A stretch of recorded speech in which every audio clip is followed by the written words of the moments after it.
with her. Would anyone go there to save her? Let's follow WOA Fairy Tales to listen to her story. Once upon a time, there was a peaceful village. Each person in that village would take the responsibility for a specific job, and together they would share the fruits of their labor for the others.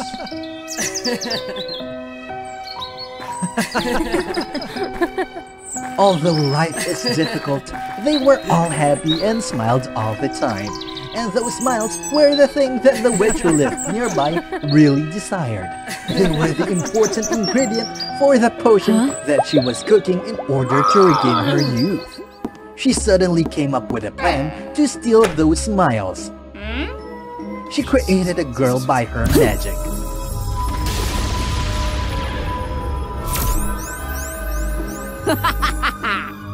You are Eudora. Take this potion of destroy and recovery. Then go to that village and take all the smiles back here to me.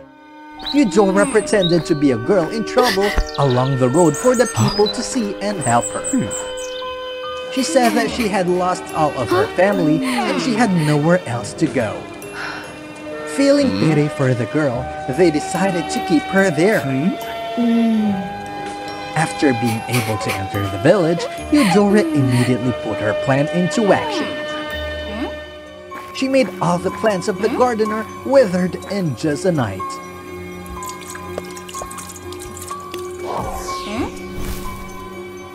The next day, when seeing the withered plants, the gardener was really astonished. Oh no! My plants! They were all fresh yesterday.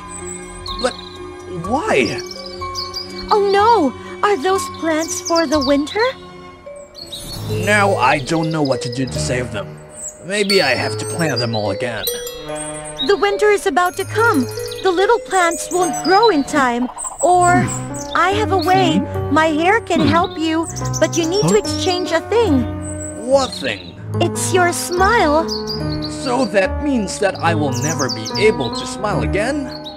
That sounds really sad, but your smile cannot help others keep their stomach warm through the long winter, like the vegetable soups. The people will be shaking because of the cold. The children won't stop crying, and even after this winter, everyone won't be good enough to smile anymore. After considering for a while, finally he had to accept. When the gardener touched Eudora's hair, it immediately shone. While he didn't pay attention, Eudora quickly took a potion out and dropped it to the ground. Right after that, the vegetable garden was fresh again. But at that time, the gardener couldn't smile anymore. Eudora continued to do the same trick with other people in the village. Just like that, the villagers one by one exchanged their smile with her. The village gradually became gloomy.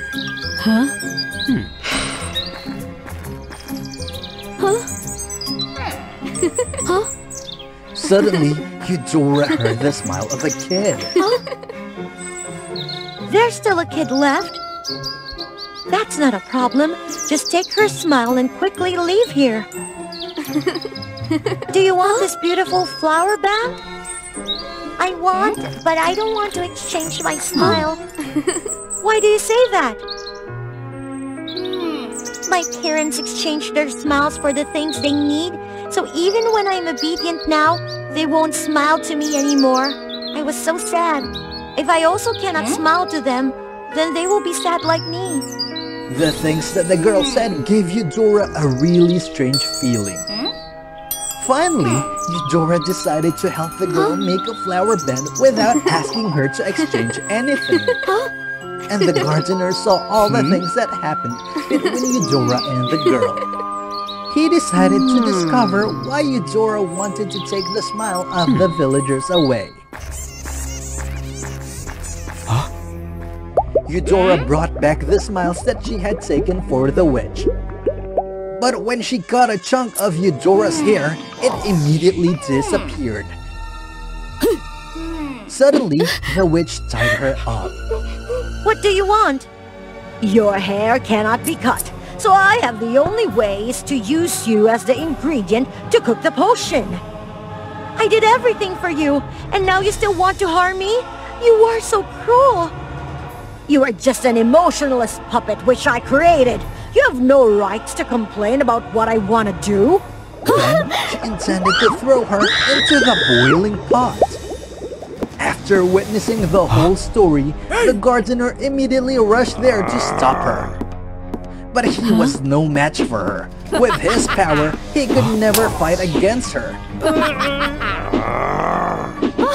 After controlling the gardener, the witch came back to continue her work. Suddenly, the villagers flocked there from nowhere, and the witch couldn't respond timely. They beat her and chased her away. Then, they rescued Eudora and the gardener.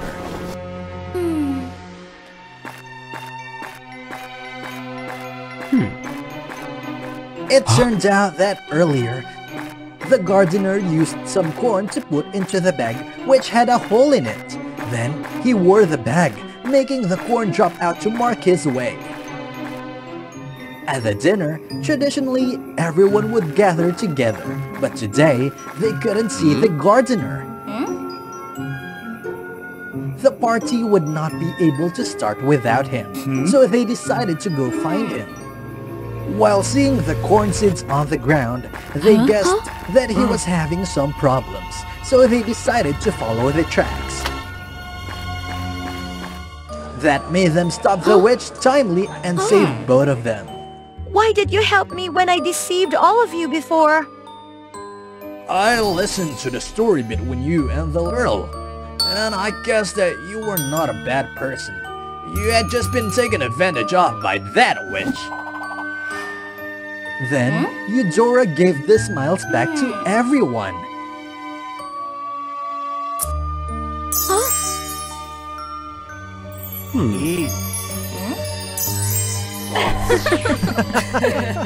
I just wish that I could smile like everyone. Even so, everyone got the point. Together, they dragged her outside. Then, they taught her their dance. They were dancing and smiling at the same time, and Eudora unconsciously smiled along with them. Wonderful! This dance is really a miracle. No, it's just a normal dance. The real miracle is the smile. The smile will spread the joy and the happiness to everyone. I get it. I'm really grateful to you guys.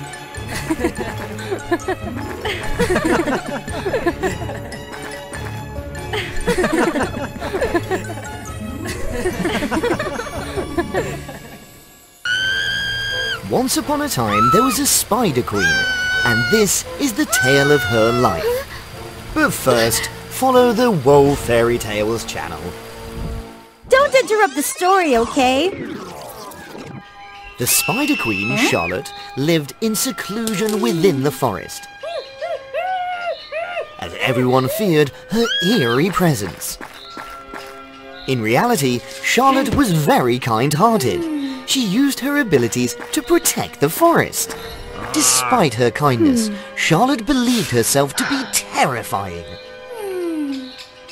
In the past, Charlotte's former husband sacrificed himself trying to save her, but people misunderstood that she was the one who harmed him. Since then, Charlotte chose to live alone, befriending only the unhatched spiderlings. Deep down, she longed for love and companionship. That day changed Charlotte's life. Why are you here, human? This is Princess Wendy. Actually, I need your help. I'm an outsider. No one values me. I'm always alone.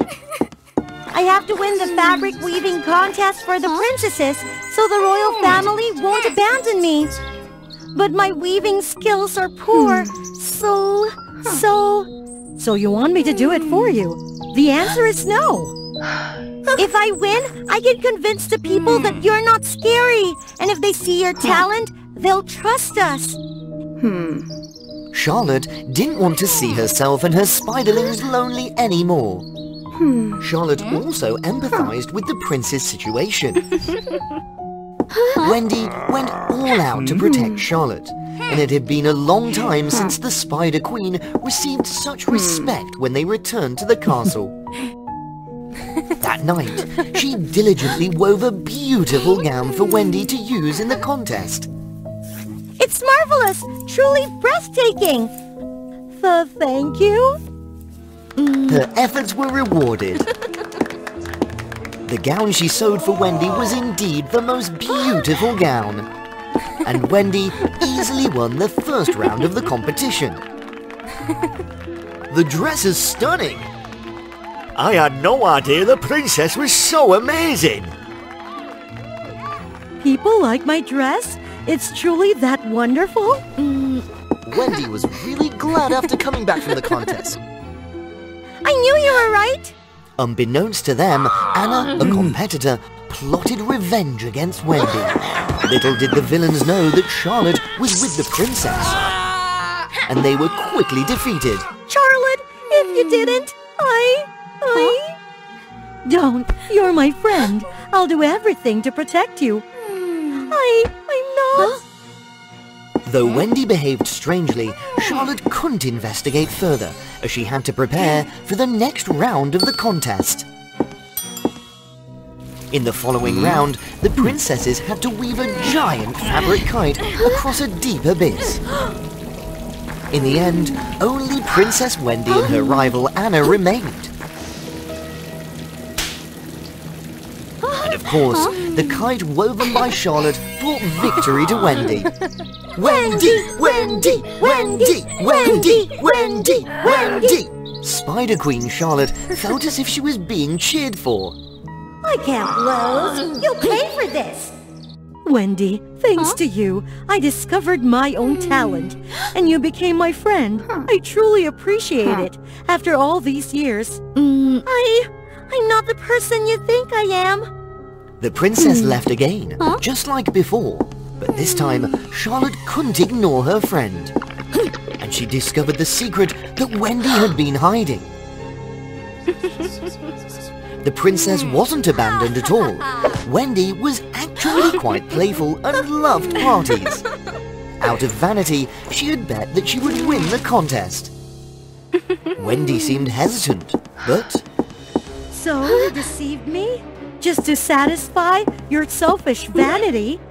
Yes, but I truly regret it, because you actually cared about me. You were the first person. I can still convince them that you're not scary. Enough!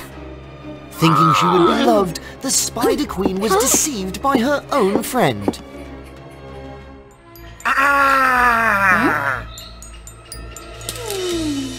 Just when it seemed the Spider Queen would go back to her old life, another twist occurred. You attacked us that night. Why did you do it? Speak! Charlotte had discovered that Anna had sent her henchmen to harm her, and Wendy for revenge. It can't be! But no matter what, she couldn't abandon her friend. What's now? The final round of the contest was taking place, and the Spider Queen arrived just in time as Wendy began her performance. Wendy had to weave a fabric bridge across the deep chasm and dance on it. How can Wendy weave the bridge? Seeing the scratches on Wendy's hands, Charlotte understood everything. I must complete the final challenge. Only Charlotte is my friend. I can't let her down. Wendy, you've done it. You've changed. However, Charlotte had forgotten about Anna, who had sabotaged the fabric bridge and the safety net below. The bridge couldn't bear Wendy's weight. And we come back to the starting point of the story. Wendy was too far away, and Charlotte tried her best but couldn't reach her. With quick thinking, she shot a spider silk from afar and wove a web to save Wendy. But Charlotte couldn't save herself. Charlotte! Charlotte! People rushed down the chasm upon witnessing the incident. Charlotte, don't go! Thank you for being my friend. You made me realize how amazing I am. In the end, Charlotte achieved her wish, understanding that opening her heart was the key to love. Anna was caught for her crimes. Witnessing Charlotte's actions, people completely changed their perception of spiders. Wendy decided to adopt Charlotte's newly hatched spiderlings and noticed one that resembled her old friend. The life source of all creatures on Earth, the deity Aquarius bore a grand responsibility, controlling 2 sacred urns, bestowing water upon the world. The pure white urn symbolized refreshing and bountiful rains, while the black urn represented drought, meant to be poured into parched lands overexploited. Though wielding limitless power, Aquarius always felt stifled under his mother's watchful eye. She yearned for a day of liberation to act upon her desires freely. Join WOA Fairy Tale to follow the chronicles of Aquarius. Beside Aquarius stood her younger sister named Natalie. Their mother favored Aquarius above all, leaving Natalie in the shadows. Everyone claimed Aquarius possessed greater talent, an innate aptitude for water magic, thus deserving the sole right to command the 2 urns. This brewed animosity between Aquarius and her sister. The celestial queen, Aquarius's mother, ever guided her in the delicate balance of ecosystems across the planets. Be cautious, my child. Excessive water from the white urn will lead to calamitous floods, while overusing the black urn will result in relentless drought. I know, no need to reiterate. Aquarius remained reserved and obstinate, convinced her mother only wished to suppress her might. One day, as the Celestial Queen attended a gathering among the celestial beings in the galaxy. Today, you must not pour water onto Earth without my return. And at her most desperate moment, Ryan appeared. Hey! You must wait for Mother to return! Leave, it's none of your concern. You're insane! Without Mother, you're powerless! I said go away! The pleas for rain echoed throughout the Earth. Some places were inundated, necessitating the black urn for balance, while others suffered arid desolation, craving the white urn's mercy. Humans whose entreaties remained unanswered turned to worshipping deceptive spirits. Overwhelmed by the multitude of pleas, Aquarius grew panicked.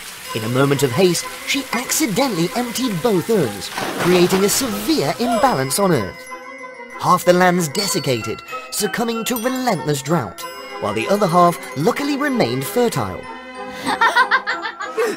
This time you've truly messed up!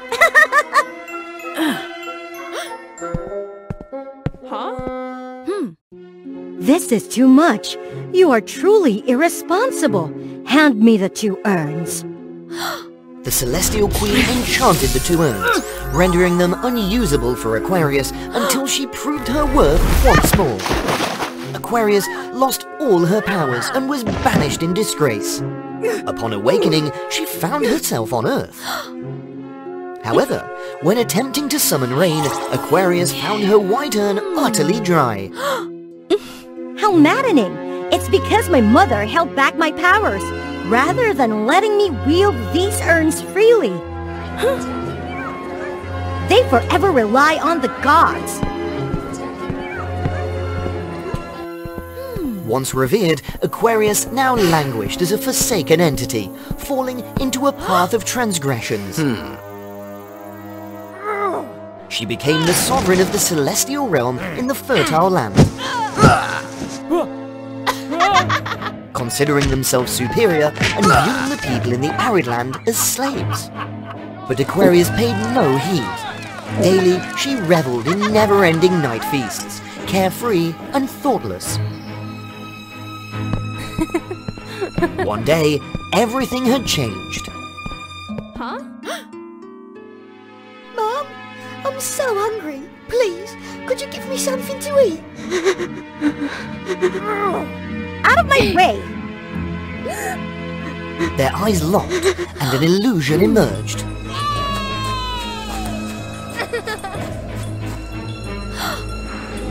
Here, eat and be gone.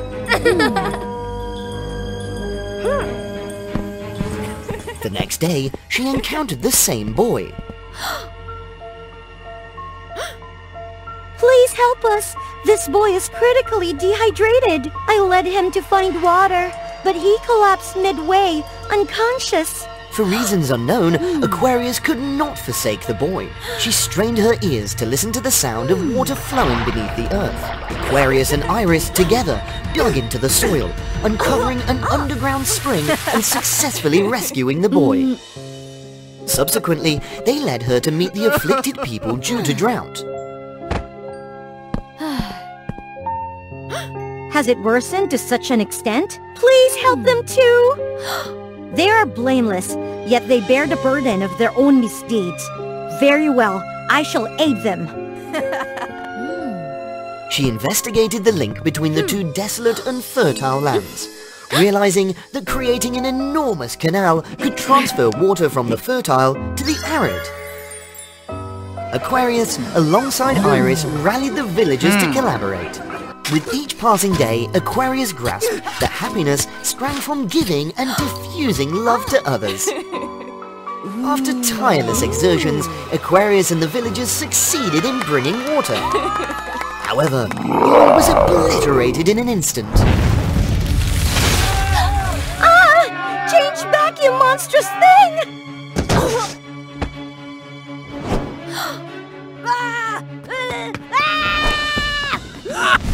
Wait for me, Iris! Although she lost all her power, Aquarius tirelessly endeavored to save the innocent people. Be a good boy. It was you all along. Did you release this monster? I remember now. At home, I saw you nurturing this creature. You even fed it. You're heartless. Hey, sister! When will you ever understand? Are you trying to harm these innocent people? Yes, you're the best, right? But look at you, who got exiled in the end. Why does Mother always trust you, love you more than me? What do you have that I don't? I only have one sister, you! Yet you left me to live in solitude, never offering solace.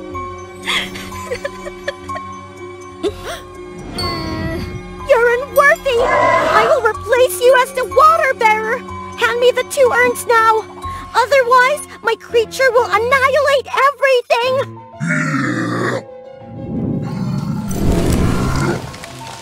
Yet giving the urns to Natalie entailed Aquarius losing her status as a fairy forever, forever barred from returning home. No way! Fine! It's your choice!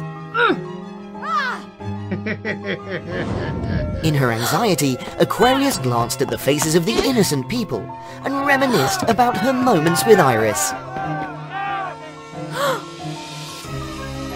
Stop! Spare them from suffering again! Fine! I accept!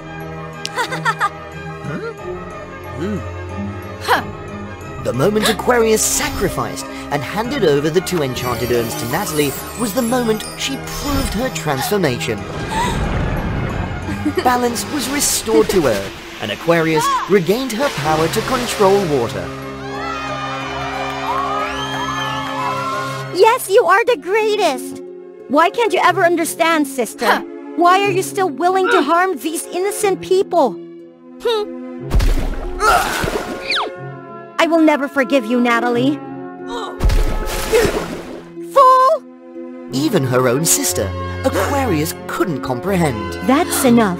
Both of you, go home now. Aquarius wanted to bid Iris farewell one last time, but she couldn't find her anywhere. Returning home, the Celestial Queen banished Natalie. The girl didn't bother explaining anything. Aquarius, my child, I have consulted with the gods in the galaxy, and it seems you are ready to become the official water bearer. Wow!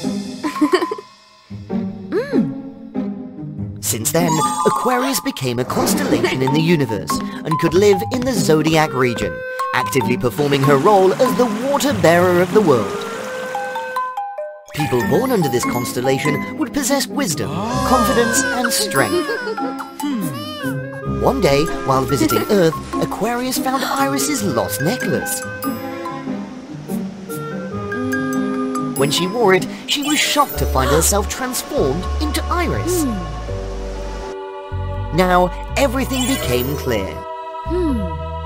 Despite enduring countless injustices and favoritism, her sister had silently helped her all along. Even the monster wasn't released by Natalie, but had come to Earth by itself. All because of her sister's selfless giving, Aquarius found the greatest happiness. Perhaps it was time for her to apologize to her sister and make amends.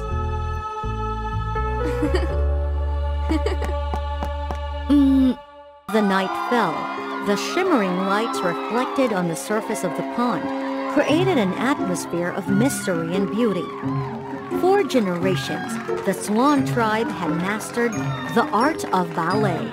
No one could resist the graceful beauty and the pristine white wings of the swans as they danced in mesmerizing and flawless movements.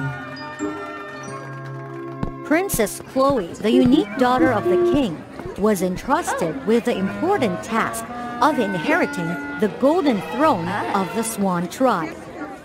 To become the queen, Chloe had to defeat other talented candidates in the ballet competition right after her father's reign ended.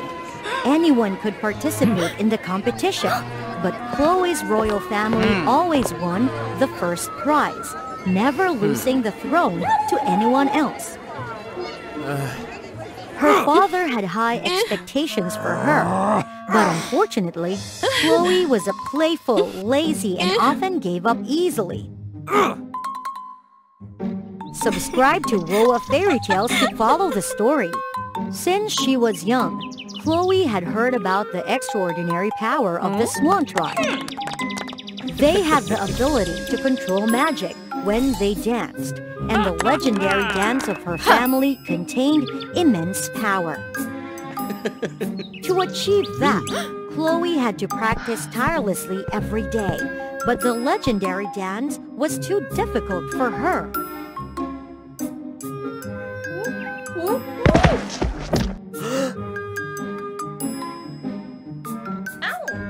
Get up. As a royal swan, you must become the most beautiful dancer in the tribe. It's too hard. I don't want to practice anymore. Let me take a break and play. I'll practice later. Chloe. Chloe easily got discouraged, and whenever things became difficult, she would find ways to escape the practice and indulge in outside pleasures.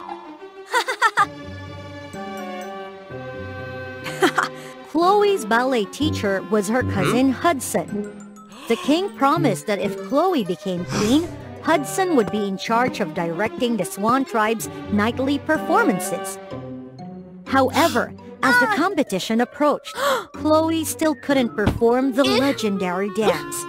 I'm tired. I'll just dance without practicing. Stop it. No more practice. Come on, Chloe. I've never seen anyone as lazy as you. I'm so tired, Hudson. I wish someone could complete the competition for me, and I'll just become the queen. Hudson was worried that if things continued like this, Chloe wouldn't be able to win the competition. You're really out of mind. I have a plan. Bring a lot of money and come with me. Wow, Hudson, you're truly the smartest. Together, Hudson and Chloe sought out a malevolent witch who specialized in fulfilling dark desires for money. In short, I want someone incredibly talented to dance for me. Solve it quickly, old hag. Very well, lazy princess. This little item can help you with that. Pluck a feather and put it here.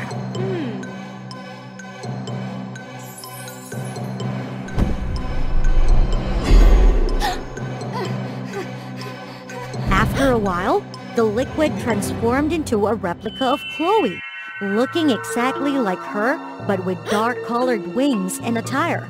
Oh, it's truly magical. Indeed, she looks just like you in every detail.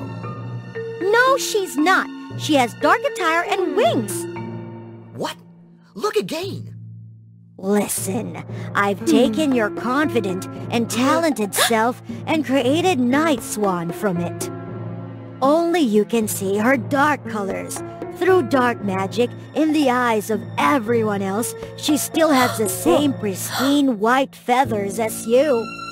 So that's how it is. Now you can replace Night Swan in the competition. And when you're done, use the larva jar to absorb her back in. Chloe spent the whole night talking to Night Swan, sharing her life and the people around her. Night Swan listened and memorized everything, mimicking Chloe's every word.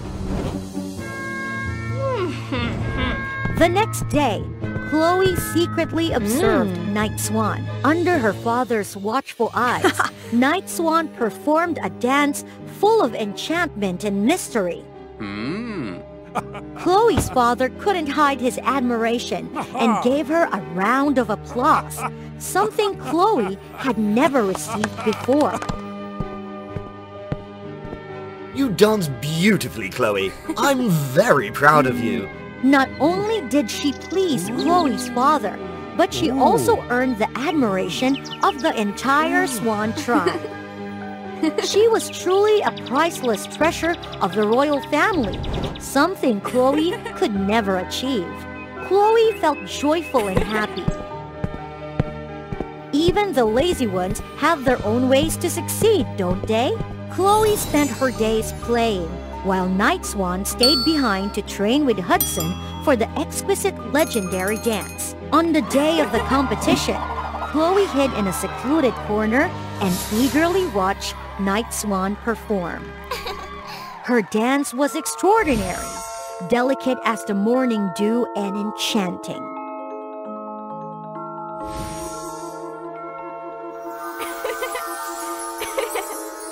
Everyone erupted in a thunderous applause.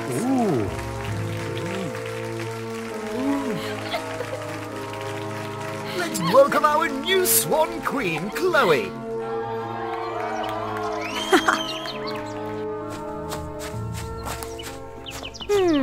Thank you. You did great. I don't need you anymore. You're not only lazy but also foolish. Did you really think you could control me? What are you saying? Go back to your cocoon! But nothing happened. It turned out Chloe had been deceived by the malevolent witch. Night Swan had become a separate entity with a desire to take over this life. I am the one who deserves to be queen. Nobody needs someone as useless and harmful as you. Night Swan would destroy Chloe to become the sole entity.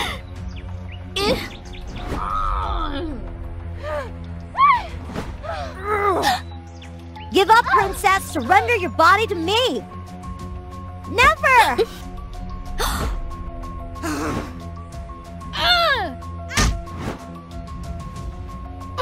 Oh, looky! I'll catch that little one later. She was fortunate to survive such a powerful collision. She felt extremely scared of the dark magic and the consequences she had caused due to her laziness and selfishness. Hudson finally found her in her worst state. Chloe, I found you. I've been searching for you. Hudson, I didn't know what to do anymore. Do you know? Night Swan has gained absolute power. Even your father can't stop her. And I can't even be sure if Father will believe me. There's no one left to help me. You are the only one who can save yourself. Stand up, Chloe. Determination ignited within Chloe like a burning torch amidst the storm. This time, she would truly change. I understand. Keep teaching me to dance, Hudson. I want to defeat Night Swan and reclaim my life. The two siblings went to a cottage in the forest and practiced ballet day and night. Her usual laziness was replaced by a determined gaze that was unafraid of challenges.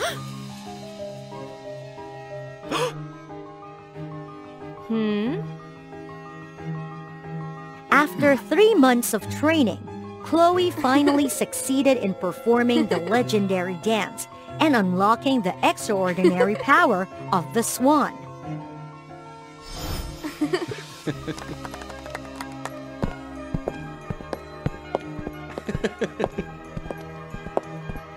After ascending to the throne, Night Swan revealed her tyranny and cruelty.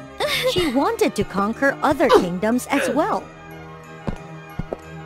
Knowing that swans had the ability to shoot magic whenever they danced, she forced them to use their dances as weapons instead of mere entertainment. Compelled to follow the path of war, they couldn't dance out of passion anymore, and the swan tribe now lived in agony. Chloe's father noticed a significant transformation in Chloe since she ascended to the throne.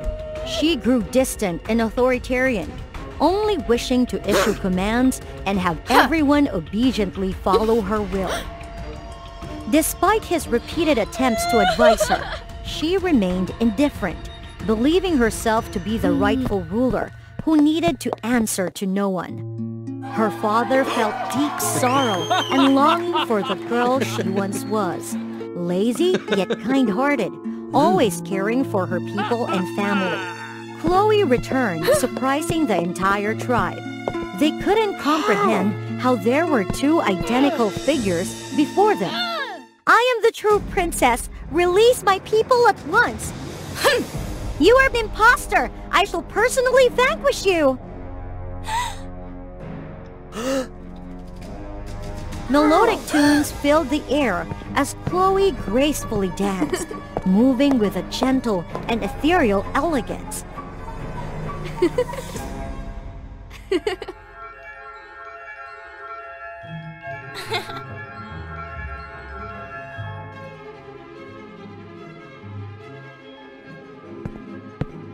In contrast, Night Swan possessed a seductive and commanding dance, exhibiting powerful and unpredictable movements.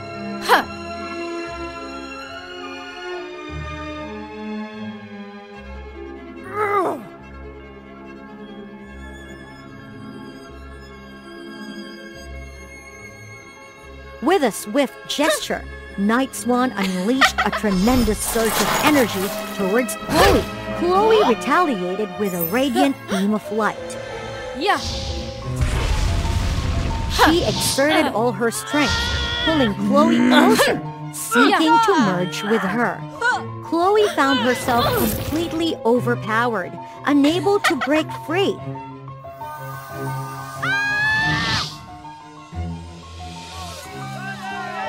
Hudson promptly revealed the truth to Chloe's father. Chloe's father gazed at Night Swan with perplexity. Through his eyes, he beheld a replica that gleamed as lustrously as Chloe once did. Cease your deceitful words! Where are my soldiers? Take him away! As Chloe delved into Night Swan's subconscious, she found herself entranced in a world of darkness and gloom. I am defeated. Oh, if only I had heeded my father's words. I truly am the most wretched child. Suddenly, Chloe glimpsed fleeting fragments of memories, witnessing her father's words of encouragement and unwavering support, urging her towards success. Oh, Chloe, endeavor is a journey of relentless determination and discipline. Keep striving, my dear. I have faith in you. Soon, images of the two of them, joyfully admiring the graceful performances of the Swan tribe, unfolded before her eyes. They danced with fervent passion, upholding an age-old tradition that could never be shattered. These fragments of cherished memories enveloped Chloe with a newfound strength.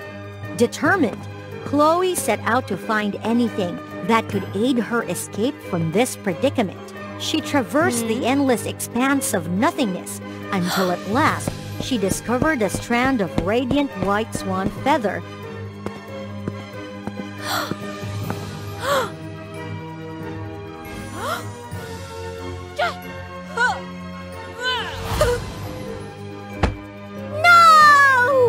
Everyone could now see her true form, adorned with ebony feathers. Chloe's escape was possible because she remained true to her original self, impervious to the replica forged through dark sorcery. Once the feather is obtained, the seal shall be broken and she can be vanquished.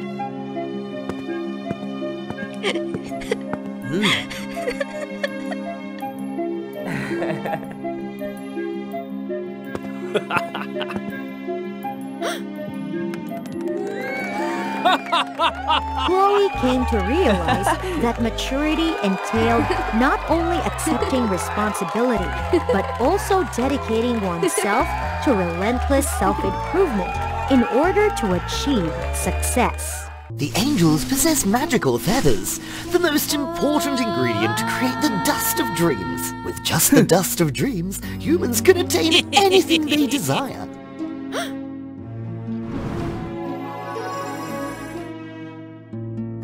Today, I must capture an angel and not make any mistakes. This time, Sarah won't escape my grasp. Why is the angel Sarah being pursued? Why do humans need the dust of dreams? Stay tuned and subscribe to WOA Fairy Tales to find out more. Today's story takes place in the Evergreen Kingdom. Contrary to its name, the ecosystem here has suffered severe pollution. Humans only focus on logging and hunting mythical creatures. Unable to bear the terrible living conditions, the people of Evergreen Kingdom retreat into beautiful dreams. Well, only those who can afford it can buy the dust of dreams. Our main character is the angel Sarah. Her kind is frequently hunted by humans. Humans covet Sarah's wings because they are the only thing that can help humans escape reality. The hunter is brimming with confidence. Today, he won't return empty-handed. But lucky for Angel Sarah, she avoids a dangerous lightning bolt by stumbling upon a hidden rock. When the hunter Jeopard arrives at the scene, he instinctively pauses. Before him lies the wasteland of an ancient relic, even with prey right in front of him. The Jeopard doesn't dare to trespass into this difficult-to-enter place.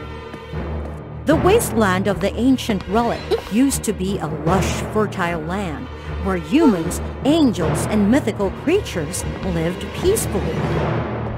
Under human devastation, the once peaceful land now consists of endless sand dunes, toxic waste rivers, and mutated forests. Help! Someone, please help me! Angel Sarah spots a one-horned unicorn trapped in a magical snare and unable to move. This snare is one of the souvenirs that humans left behind in the wasteland before departing. While observing, Sarah notices that this one-horned unicorn is special. His horn is broken. Only when she's sure there's no one around does Sarah approach to dispel the magical snare, freeing the injured unicorn. Sarah was about to leave immediately, but the unicorn didn't like that. "Let me go!" No? "Please, let me go, or you will be harmed!" Sarah always felt alone because she was constantly hunted, and anyone who befriended her suffered consequences. I want to go with you! Sarah is completely surprised. Angel Sarah has broken wings, and Sparkly, the one-horned unicorn, has a broken horn. In this wasteland, they are safer together. Plus, if Sparkly can find his horn, he can help heal Sarah's broken wings. Angel Sarah realizes that Sparkly, the one-horned unicorn, often has nightmares. She uses her magic to enter Sparkly's dreams. Here, she realizes that Sparkly is just like her. He is hunted by humans too. And he is also lonely.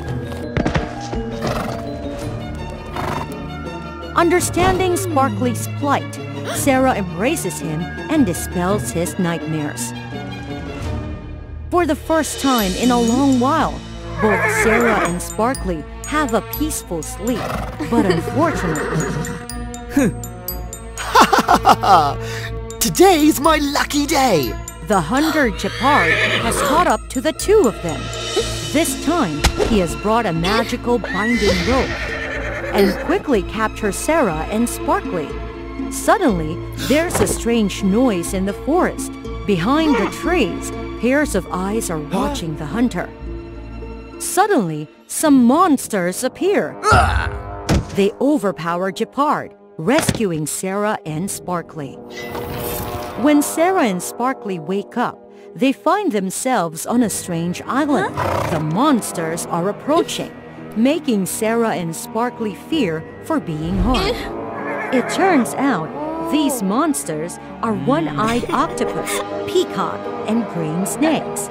These mythical creatures are descendants of the ancient relic's inhabitants. Initially, they were just octopuses, fish, or gentle snakes. But to adapt to the toxic environment, they had to evolve. These creatures teach Sarah and Sparkly how to survive in the wasteland. The octopuses can purify dirty water into clean water.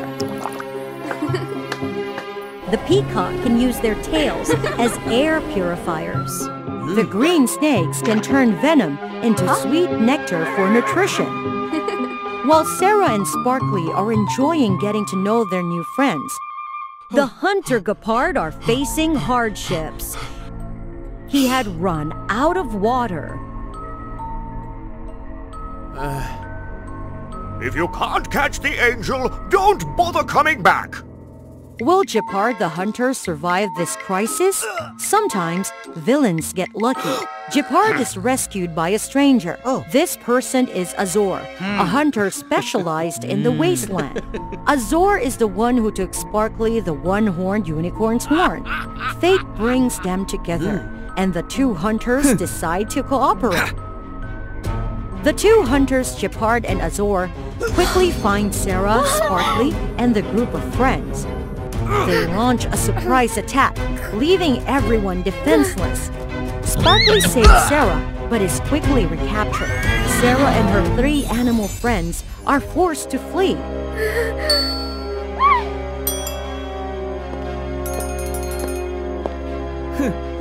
Why did you take my horn? If you wanted a cure, you could have just asked me. Azor hesitates and doesn't answer Sparkly's question.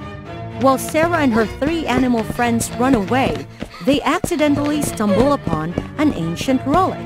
Inside the relic is a magical crystal flower. Sarah curiously touches the crystal flower, and suddenly the flower shatters into dust. In the astonishment of everyone, on Sarah's hand, 5 magical seals in the shape of flower petals appear. The relic unexpectedly collapses. Everyone panics, clinging to each other. Sarah unintentionally activates her new magical ability. She instantly teleports herself and her 3 animal friends to safety. It seems that the condition for instant teleportation is that Sarah must touch the target and have a specific destination in mind. Let's go back to rescue Sparkly. Her animal friends fully agree with Sarah. They extend their hands, touching Sarah's hand. Immediately, Sarah and her 3 animal friends teleport to where the 2 hunters are. This time, the group easily defeats the 2 hunters. Sarah has the power of instant teleportation and is no longer afraid of the Jeopard's lightning. Her animal friends are skilled in the terrain.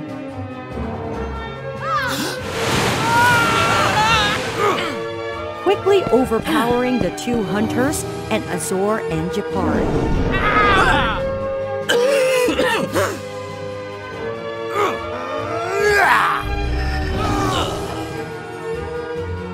The group rescues Sparkly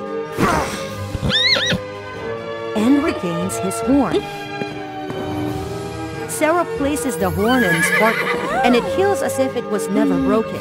The group is overjoyed for their victory, but the two hunters are not. I'm sorry, we're not bad people. That's right, we're not bad. Then why were you chasing Sarah and me? We were just following orders. That's right, now the human city is completely polluted. We live in hardship and can't find jobs. So that's why we became hunters. We really didn't want to hunt you. But if we didn't, our masters would punish us. Alright, you two, stop talking. I don't believe you. Come on, Sparkly. I don't need to be at odds with them. Can you heal my wings? Thanks to Sarah's gentle persuasion, Sparkly forgives the two hunters. He uses his unicorn magic to restore Sarah's broken wings. Actually, I have a secret. Suddenly, a huge burst of magical energy emanates from Sarah's wings, transforming the entire wasteland of the ancient relic. Trees grow lush and abundant, blooming with sweet fruit. The polluted rivers are cleansed and become clear and pure. Finally, a magical barrier is erected. From now on, no evil can trespass here anymore. Our angels have always possessed extraordinary abilities, but humans were too foolish, thinking only of grinding our feathers into dream dust. Our angels have also lived in hiding due to your greed, concealing our true power. But now, I have these good friends. I will do my best to protect them. However, I will also forgive you. Sarah extends her hand to touch the hands of the two hunters, giving each of them a flower-shaped seal. Why are you doing this? I believe there's still good people out there. Come back here when you've learned to appreciate the beauty of nature. The two hunters, Gepard and Azor, quickly depart. Sarah, Sparkly, and their animal friends live. Stop that prank immediately. Yes, that castle is the dwelling place of the spirits. There you go, being strict again, Frost. The owner of the castle, as well as the cold and strict steward, is the witch Luna. Frost's life depends on the owner, and if he goes against what the owner asks, Frost will be punished. Before Luna, Frost served many generations of owners, but they all shared one common trait, the passion for power, which eventually led to their downfall at the hands of authority. One day, Luna suddenly disappeared and never returned. Until the castle received a new owner, Frost had to continue guarding and protecting the castle. Without the breath of its owner, the castle was already eerie. And now it was even colder, with all the creatures frozen in place. Then, one day, with his sharp ears, Frost heard the incessant crying of a child. The crying was getting louder, and Frost couldn't bear it. So, he had to search for its owner. You unlucky child. You must be the one that villagers sacrificed to the demon. Humans are so selfish. Stop crying! Do you believe I will... Faced with the innocent and cute smile of the child, even though Frost had threatened her, his icy heart was touched, and he sighed and brought the child back to the castle. As soon as the baby let out a crisp laugh, the castle was infused with vitality, and all the creatures woke up and accepted the child as their new owner. And so, after a very long time, Frost had a new owner. He gave her a grand and powerful name, Scarlet. Scarlet grew more mischievous and cunning as she got older. She was always curious about her identity and the appearance of the steward by her side at all times.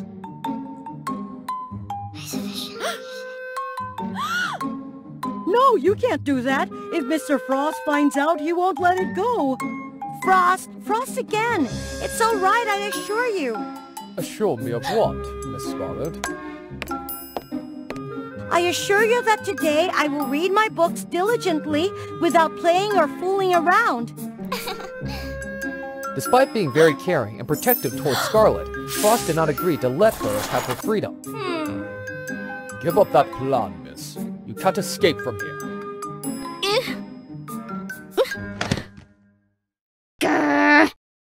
Aren't I the mistress? My request is to leave. I want to know the source of my origin. Impossible. I will never... Ah! When he didn't comply with the mistress's wishes, Frost would be punished. But he accepted the pain to hide the truth that Scarlet was an abandoned child, avoiding harm to his mistress. So, miss, will you give up on the plan as promised? Why give up? I must see it through. If Frost doesn't know, he won't feel any pain. Every day, Scarlet secretly investigated different rooms in the castle, believing that one of them would help her learn about her identity. Wait a minute, why am I doing this? Aren't all of these things already mine? Thanks to these secret explorations, Scarlet's daily life became more enjoyable and exciting. Of course, everything happened while the steward Frost was busy with work. When she arrived at room number 98, it was unlike any of the interesting rooms she had seen before.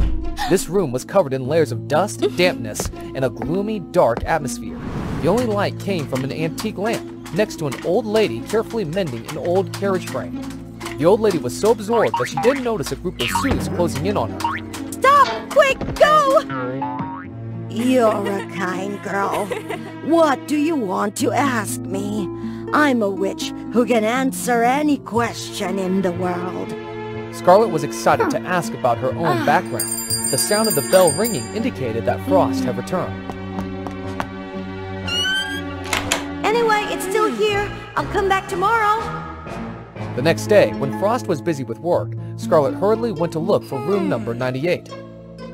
Strangely, it had disappeared, replaced by room number 99. Behind it was the place she had always wanted to go, the town of humans. A loud noise caught Scarlet's attention.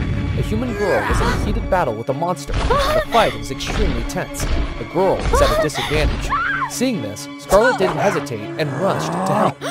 Taking advantage of the moment when the monster turned to attack Scarlet, the human girl seized the opportunity and destroyed it from behind. After overcoming the danger, the two young girls became friends. I'm Lena, a student of a wizard who banishes demons in this town. Based on your attire, you are... I'm Scarlet! I live deep in the forest! I came here to find out about my background! Lena was frightened to say that the forest was where the strongest evil creatures gathered, especially the haunted castle that imprisoned young human girls. The terrifying castle steward caught them and turned them into souls guarding the castle, unable to escape. So if you know anything about Frost, please tell me so that my master and I can defeat him. Scarlet felt there were many suspicious points in Lena's words, so she absolutely did not believe her. To clarify Lena's lying motive, Scarlet brought her back, but turned the doorknob to room 98 of the old woman who knows everything. Oh, the kind girl has returned. So tell me, what do you want to ask? Scarlet used this opportunity to ask about the truth behind the story that Lena told, why she falsely accused Frost.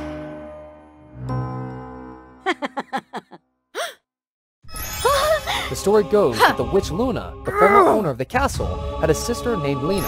As Luna did well, she became the owner of the wealthy and dark castle, while Lena, with her bad nature, lived in poverty. She was not content, so she trained in dark magic day and night to defeat Luna, taking everything from her sister. The day finally came when she defeated her sister, stole her face, and pretended to be her to gain the castle's power. Luna's soul escaped without Lena's knowledge. The haunted castle was always hidden, and since she didn't have the real owner's soul, she couldn't find her way. Up until today, she met Scarlet, who decided to take advantage of her to return to the haunted castle.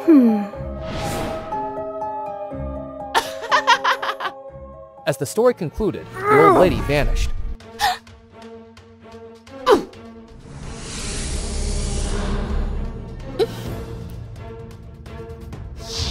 Oh, listen to this imposter! I'm not easy to bully!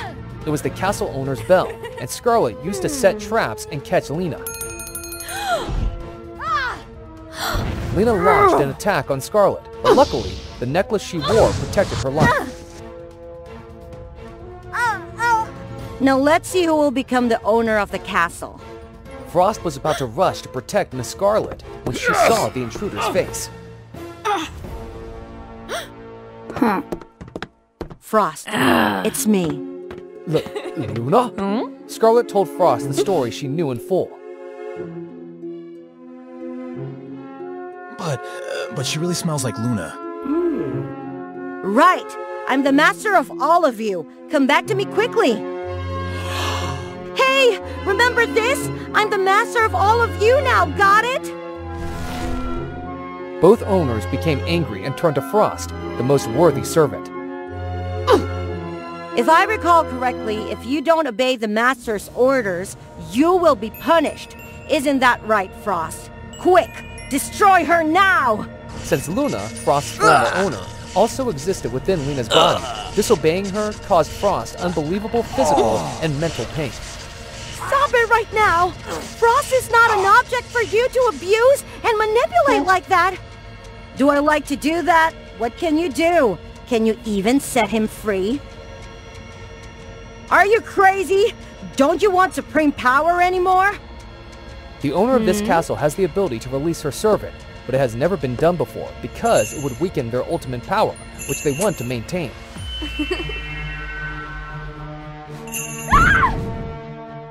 Oh, mighty and dark castle! In the name of the castle's owner, I declare that from now on, Frost will be free! He will not be subject to anyone's orders!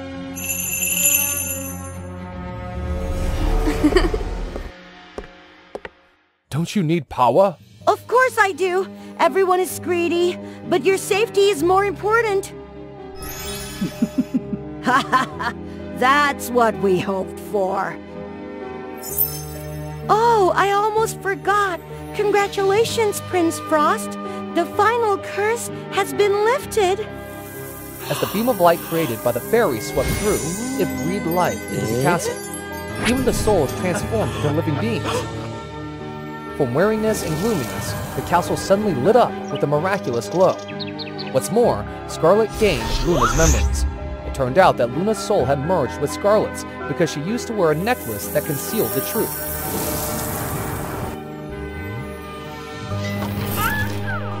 Amidst the castle's colorful transformation, Frost, the steward, was no exception. Formerly a prince and owner of this castle, his arrogant nature inadvertently led to his punishment by a fairy who made him serve others as a steward. Finally, a voluntary owner has freed you, my dear Frost. All thanks to you, Scarlet. Oh, wait. Luna, I mean. No way! I will always be your mischievous Scarlet, giving you a headache. Do you hear that? That sacred word. Your! She belongs to him! Despite losing his master and servant status, they decide to stay together in the castle and look forward to a better future with their strong bond of many years. Scarlet, you stayed by my side forever. This action speaks louder than words. Wow! The sisters of Moon Goddess and the Sun Goddess really loved one another. I really admired their sisterhood. To be bound together like that, they also had to overcome many challenges together. Do you want to know more about their story? Yes, quickly tell me! Once upon a time, in the high sky far away, where the Moon Goddess and the Sun Goddess lived, they together brought the light to the people every day. The people were really grateful to the glorious light in the daytime of Hera, the Sun Goddess. But they somehow prefer the gentle light at night of Lena, the Moon Goddess. That made the Sun Goddess a little bit jealous with her younger sister. Thanks for the light of the goddesses, the people didn't have to worry about the demon, which usually worked at night. Therefore, they really hated the Moon Goddess because her light frightened them, making them not dare to get out of the cave. We can't leave it like this. If everything kept going, we can only live cowardly in this cave forever. We have to find the way to steal the Moonstone, and if it really happens, we will be the ruler of this world. Yes, my wise king, you're always right. The Sun Goddess and the Moon Goddess took turns to go to the temple to control the magic stones, making the light shine everywhere. That day, after the daytime ended, the Sun Goddess left for her sister to come and control the Moonstone at night. Before leaving, she could see the figures of the little demons who snuck into the temple. But for the jealousy with her sister, and she also thought that they could do nothing, she left without hesitation. After leaving for a while, the Moon Goddess hastily ran towards here. Hera, I don't know why, but my Moonstone disappeared. What should I do? The stone disappeared, so the Moon Goddess couldn't bring light to the world every night. The demons became more and more overbearing. They sabotaged everywhere. Meanwhile, the Moon Goddess became weaker and weaker. The Sun Goddess finally could realize her mistake. Lena, that's all my fault. Who caused this mess? Hera, what are you talking about? I don't understand. That day before I left, I saw a couple of demons who snuck into the temple, but I despised them because I thought that they could do nothing. And I was a little bit jealous with you because everyone loved you more. So I ignored them, allowing them to steal the stone. Lena, that's all my fault. I don't ask for your forgiveness. I just hope that you will get well soon. Sister, I don't blame you. You're forever my valued sister. No, I cannot stand here and see you weaker like this. I will go find the stone for you. Lena, stay here and maintain the light for everyone. No, it's not okay. When you leave the stone, you will be weaker. I won't let you be in danger like that. Don't worry, Lena. I will be all right. I'm not afraid of dangers, provided that you and others will be safe. Ignoring all the dangers, the Sun Goddess set out to find the Moonstone to correct her mistake. After giving the stone for her sister to watch, the Sun Goddess left with her little weak power. She gently looked at the sky. There was only a dim light from the night sky, making the Sun Goddess regret more and more. I have to find a stone quickly. She tried to go as fast as possible towards the high mountain where the demons lived. The goddess crossed the forest and she was blocked by a magma river. She tried to use her weak power, but she couldn't move that river. She suddenly came up with an idea. She used all of her power to move the big stones and threw it into the river. Then, she jumped on the stones to cross that river. However, the last stone was shaken because the magma river was boiling. She almost slipped off. Luckily, she quickly jumped to the bank. After that, she reached a really high mountain and she had to climb up by herself. There were a couple of times when she almost slipped, but fortunately she could grab the vines on the cliff and climb up safely. Getting to the top of the mountain, she quickly entered the cave and was surrounded by the demons. Look who just came! Hera, you are just a weak goddess now. You think that you can fight against us? We will defeat both of you and quickly rule this world. Don't ever dream about it! The Sun Goddess rushed there to fight against the demons, but at that time, she was no match for them. She was severely damaged. Then, they tied her up. The Demon King lighted a fire and threw it right next to her. The fire gradually caught her, giving her a burning sensation. I will break this stone. From now on, the world will never be able to see the moonlight again. The sky was shaking.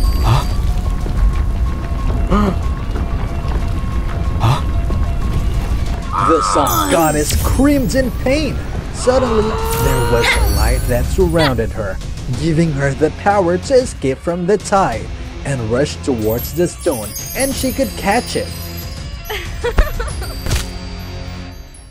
Ignoring all the attacks of the demon,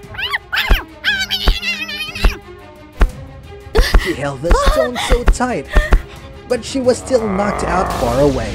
Then, the stone was crushed by the Demon King.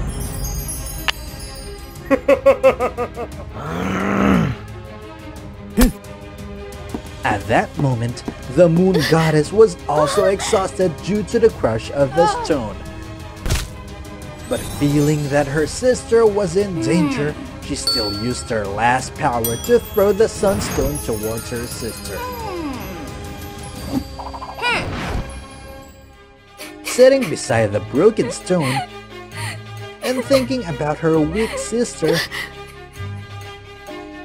about all the species which were in danger, the Sun Goddess burst into tears. Her tear dropped at the stone, making the pieces fly up and combine together. At that very moment, the Sunstone also came from nowhere. The two stones started to merge.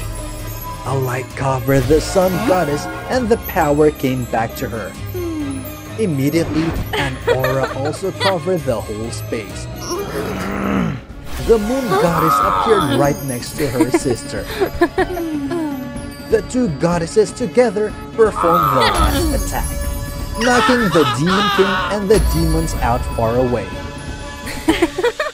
bringing back the glowing night sky for the world. After defeating the demons, Hera gave the stone back to her sister. They shared a really warm and happy hug. The Sun Goddess and the Moon Goddess came back. From that moment, all the people lived in peace and prosperity forever after. In a western village, there lived a couple of witches living happily together with their daughter, Wanda.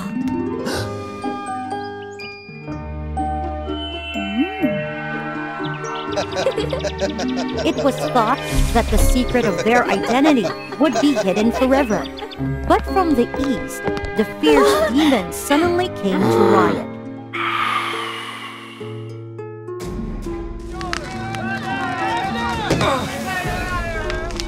Seeing the urgent situation, Wanda's family was forced to use magic in front of the people.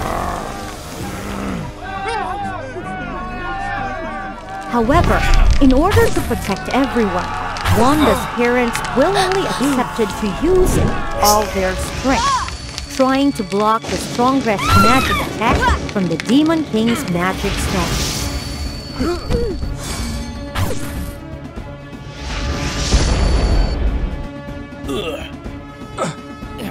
When the demons dispersed and retreated, Wanda's parents also fell. Wanda rushed to use her healing powers to save her parents, but she realized that the magic wouldn't work this time.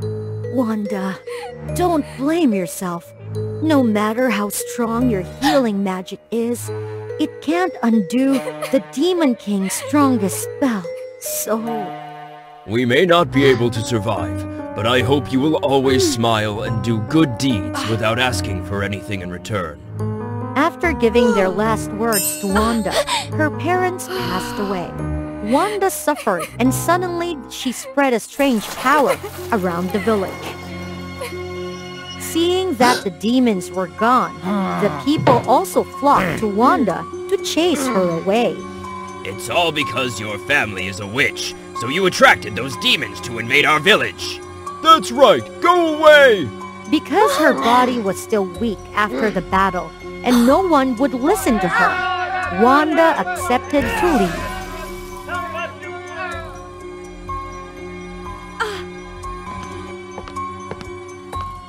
After a year, Wanda lived far away from the villagers and suffered a bad reputation, but she always silently helped them.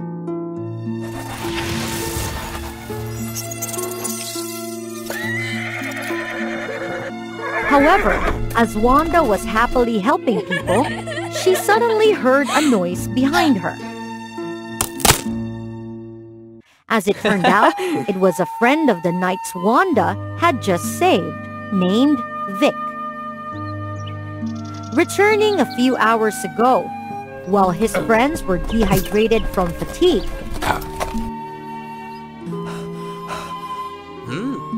he was looking for a source of water and accidentally ran into Wanda on his return.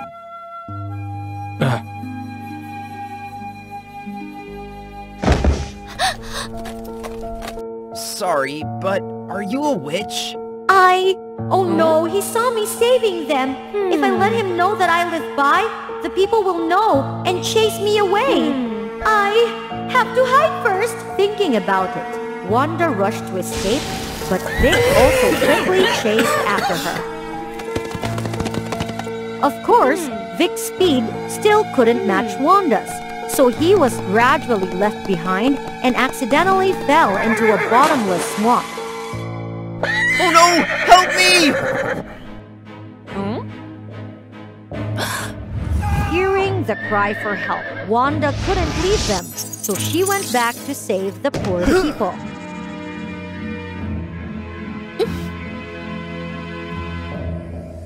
Please do not go. I just want to thank you for your noble deeds. And I don't think you are the evil witch, Wanda.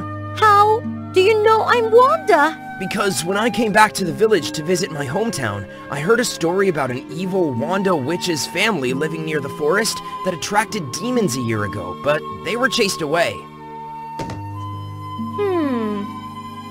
Oh? But please don't be sad. In front of us right now, you're a really very kind girl and always ready to help people.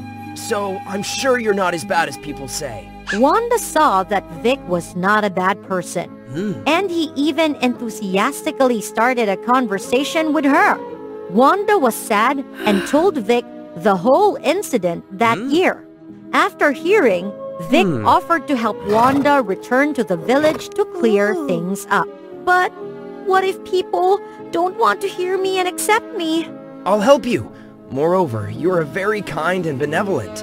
Surely people will soon understand and accept you. But I still feel insecure inside. What's wrong?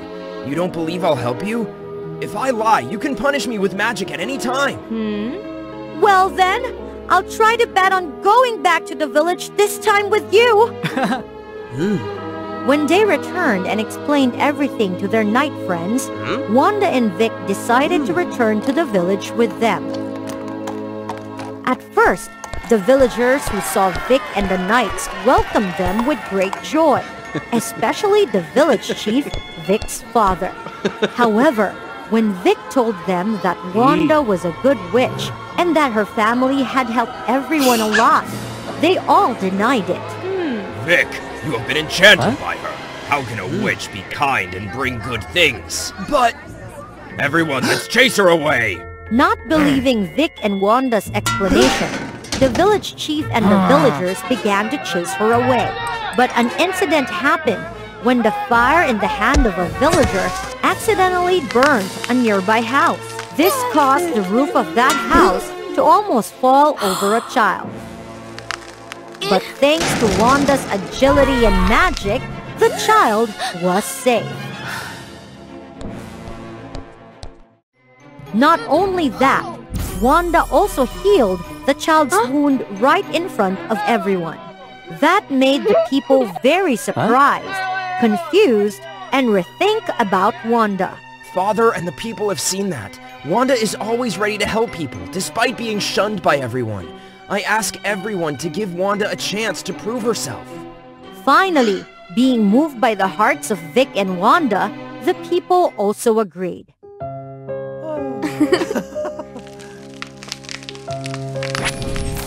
Since then, with Vic's help, Wanda had always tried to use magic to save the people.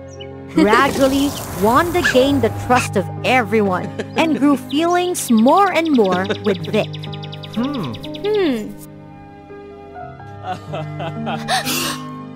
Hello, darling. I have this flower for you. Thank you very much. However, the joy didn't last long as the Demon King rose again after recovering his stone's powers with the goal this time to destroy Wanda and the villagers. Seeing the Demon King and demons coming to destroy the village, Wanda and Vic teamed up to fight them.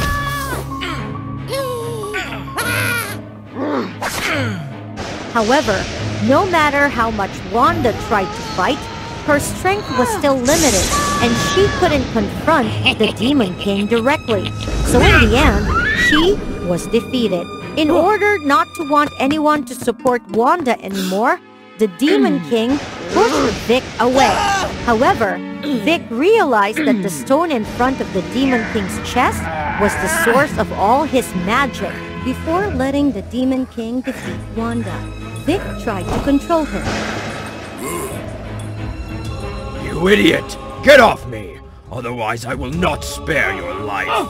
Even so, I won't give up and let you hurt my lover. Besides, I will personally eliminate you to save everyone. Saying that, Vic removed the stone of the Demon King's chest from his body, causing a great power to be released and detonated. Seeing Vic injured, Wanda rushed to him to heal the wound. But again, because the dark magic from the Demon King's stone was so strong, Wanda still couldn't save Vic, just like she couldn't save her parents before. Wanda, don't cry. I always want to see your happy smile in the morning. To be with you hand in hand to help people, and to greet my darling every day. Maybe those words are impossible now, but I still wish you to live happily with the people you love. No, Vic. We will say hello every day, help everyone, and live happily until the end of this life, as long as you stay with me. Wanda, I'm sorry. After burying Vic, Wanda was always in a sad mood despite being encouraged and helped by the people.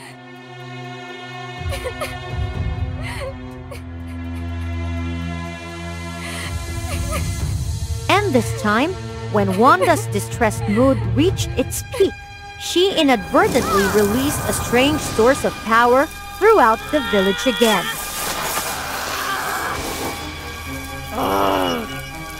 A light suddenly shone in Wanda's direction, and a familiar voice rang out.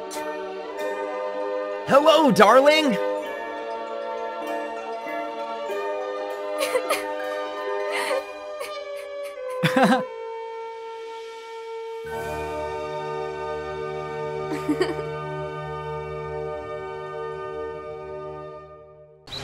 Once upon a time, there was an incredibly enchanting and romantic sea region, the home of beautiful and talented mermaids. They were beings that gave life to the great ocean and could communicate with all other marine creatures. That day was a really special day there, a day when they welcomed a new queen for the Enchanted Sea. Queen Serena was the most powerful mermaid in the Enchanted Sea, who was always respected by all for her kindness. Meanwhile, deep within the ocean, the Aquaman tribe was also holding a ceremony to crown their new king, the talented King Arthur. They had the power to control the flow of the sea as they wished. For ages, there had been a rivalry between the mermaids and the Aquaman tribe, each having unique powers, preventing them from overpowering the other. One day, a strange illness struck the Enchanted Sea, leaving the mermaids suddenly weak and tired. Blaming Aquaman for this, Serena was furious and determined to confront them. However, before she could reach their palace, she found Arthur on her territory. Arthur, the rumors about you were true! Heartless creatures! And here I was considering making amends with you! It's me who could say that! I thought you had changed, but it seems you were just pretending to be kind to hide your true nature. You poisoned my enchanted sea, and now you dare to accuse me? What are you talking about? You're the ones who poisoned it. If you don't provide the antidote, I'll cleanse this entire sea. Neither was willing to back down, so they decided to determine who the rightful ruler of the sea would be. Please, both kings and queen, stop! The cause of the poisoning is not the other party, but an ancient recurring illness that appears every 1,000 years. You know what about? Is there a way to save them? There is a way, but it requires both of you to cooperate. Only then can you retrieve it. Despite their strong dislike for each other, they had to join forces for the sake of their people. Following the Sea Witch's guidance, they ventured to the depths of the ocean to find the miraculous pearl, which held the power to cure that dreadful disease. To reach it, they had to swim through a poisonous coral reef. Serena remembered Arthur's earlier criticism of her people and couldn't resist playing a prank on him. Unexpectedly, Arthur's quick reflexes caused a small turtle nearby to bear her prank. Oh no! What did you intend to do? But we have to save the turtle first. It's just a few pieces of coral. That little guy will make it out by himself quickly. Those are toxic corals. If touched, they can cause swelling and even be fatal. And you wanted to push me in there? Huh? I'm not talking to you anymore. As Serena was figuring out how to rescue the little turtle, Arthur carefully stepped into the coral reef. He led the turtle out step by step to prevent it from being startled, getting hurt. However, as they were about to leave, Arthur unintentionally stepped on a piece of coral, causing it to make a loud noise, startling the turtle, which quickly swam away. And Arthur's hand touched the coral branch nearby. The poison made his hand swell, causing immense pain. He gradually lost consciousness. Despite her hatred for Aquaman, Serena felt partly responsible for Arthur's injury. Moreover, she also needed his help to retrieve the pearl, so she decided to use her powers to save him. After being cured of the poison, Arthur gradually recovered. He was surprised to know that Serena had saved him. On their journey, they didn't argue anymore. They worked together to overcome a long and treacherous path filled with fearsome sea creatures. Serena, with her extensive knowledge of marine life, pointed out their weaknesses. Then, Arthur used his strength to defeat them easily. Together, they vanquished all the terrifying creatures. Finally, they arrived at the location of the magical pearl, as guided by the Sea Witch. Upon obtaining the pearl, they immediately returned. The Sea Witch was waiting near the toxic coral reef. Finally, the two of you are back! I was so worried, so I came out here to wait. We've obtained the pearl. What do we have to do next? You've done it well! Now please leave the rest to me. The Sea Witch suddenly snatched the pearl from Serena's hand. What are you doing? You fools! The disease affecting both of your tribes was just a little trick of mine. My real purpose was to lure you to retrieve this powerful pearl for me. Now I will become the lord of this ocean! Then, she immediately absorbed the power of the magical pearl, and she began to attack Serena and Arthur. The difficult journey they had just been through had drained their strength. Arthur tried his best to use the last strength to resist, but he was gradually exhausted. It seemed like they would be defeated by the Sea Witch. A giant turtle suddenly swam up from nowhere and rammed the Sea Witch, leaving her dazed. During Arthur's battle with the Sea Witch, Serena had quickly used her powers to call the giant turtle for help. Then, seeing a toxic coral branch floating by, she came up with a plan. Giant turtle! Help me break those coral branches!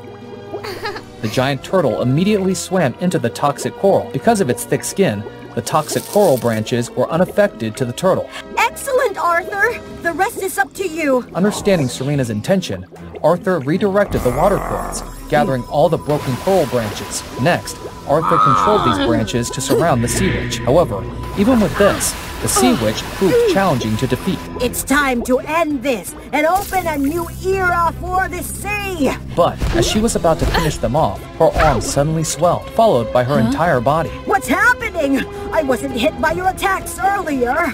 It turned out that she had been too complacent and hadn't noticed that a few toxic coral branches had touched her. Unable to use her magic any longer, the giant turtle quickly pulled her away. Where will it take her to? What about the coral's poison? It's taking her to the Dead Sea. With her current weakened strength, she'll be fine. The poison will just make her a bit weaker. The long journey had given both of them a different perspective on each other. Right. Let's go back to see what happened to the others. Suddenly, representatives from both tribes arrived there to find them. It seemed that the Sea Witch's spell had worn off, and everyone had recovered their health. If everything is okay now, we should return. Serena, I'm sorry. Sorry for what? In the past, my tribe was taught that mermaids could manipulate and control sea creatures, making them work hard for us. That's why we resented your kind. But in reality, I see that you care deeply for those creatures. In fact, I've often heard about the cruelty of Aquaman, those who exploit the power of the ocean to destroy life. So... It turns out we've misunderstood each other all this time. So, what do you think about the two tribes building a long-lasting relationship? From that day on, the enmity between the two tribes was resolved. They lived together in harmony from then on. Into the world of dreams? It is the place where everyone's dreams were gathered, and it was watched by a god. Princess Berserka somehow was lost in there, without knowing that she was about to bring suffering upon everyone. So what happened? Let's follow WOA Fairy Tales with today's story. Berserka was a beautiful and clever princess. She had sisters named Alana. However, Berserka didn't seem to love her much because she was the daughter of Berserka's stepmother. Berserka always thought about her mother, so she often had nightmares about the day when her mother had left the world. Huh? You just had a nightmare? It's none of your business. My mother says before you sleep, you should tell yourself that it's just a dream. Then you can control your dream. But don't step into the gate at the end of the dream. You will get bad luck. That's ridiculous. Although Berserka seemed to not believe in what Alana had said, but she still wanted to try it. This is just a dream. Just a dream. This is just... What a ridiculous thing! How could I believe it?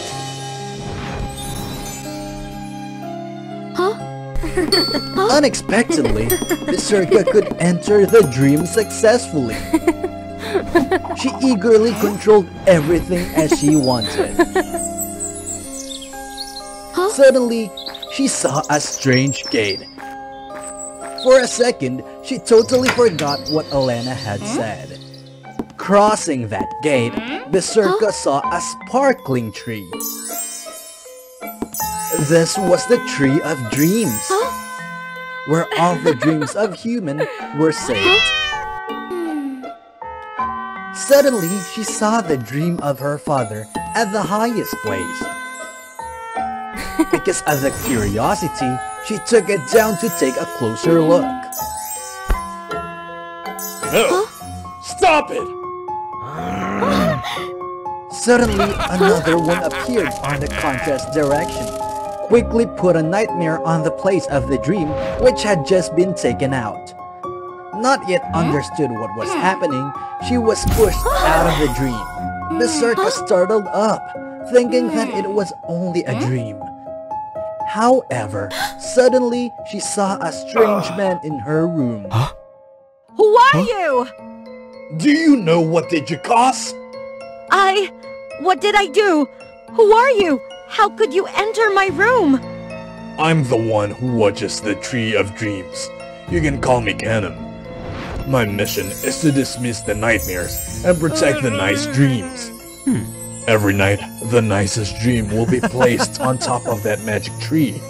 That dream will transfer its energy to other dreams, preventing them from being darkened. Because she took the nicest dream away, so the god of nightmare took the chance to replace it by a dark dream. So, if the bad dream replaced it, what would happen? The tree of dreams will be darkened, and the god of nightmare will be its owner. He will make people stuck in the nightmares forever. I don't know it. I'm really sorry. Right at that moment, Princess Alana suddenly appeared without warning. I heard your scream. You had a nightmare again? But who is that? Being afraid that Alana would tell this to others, so Berserka tried to hide the truth. I and my friend is rehearsing a play. That's right, my friend is preparing a surprise gift for Father King in the upcoming party. You're still practicing when it's too late? Because we want to prepare it carefully.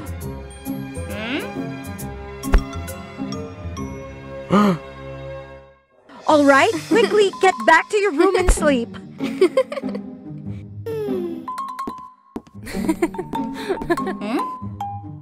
Your sister still wants to play with you. How do you know? I could see it in her dream.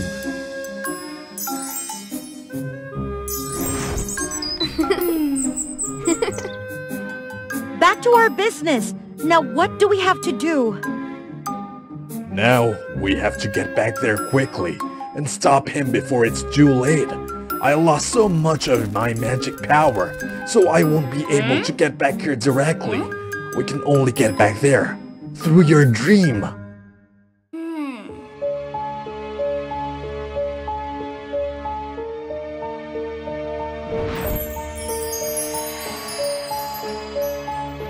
A while later, the two finally reached the Tree of Dreams. But Kenan didn't expect that his tree had been darkened so fast like that. Thinking everything's done, the god of the nightmares happily left. The light of the tree went out, Kenan's magic power gradually lost. Both of them were depressed, and they just waited for the worst thing to happen.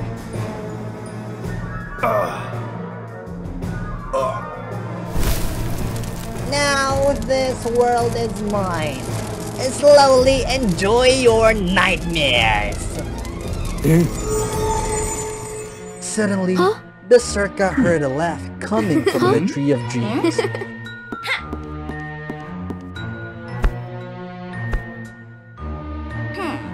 That pure laughter was from Princess Alana. That dream has a really strong power. Quickly, put it on top of the tree! The princess immediately did what he said, because the nightmares controlled the tree, so she was not able to fly up anymore, but she had to climb up by herself. After struggling for a while, Berserka finally reached the top of the magic tree.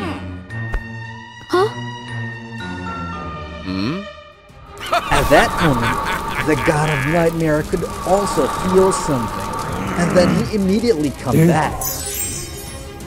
Being back and seeing everything, he immediately rushed there to attack Berserka. Kenan tried to use his last weak power to prevent him. But at that moment, the god of nightmare still gained the upper hand. He easily defeated Kenan.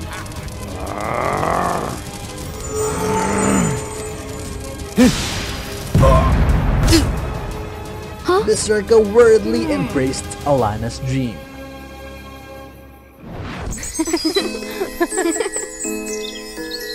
Suddenly, Alana's dream shone bright.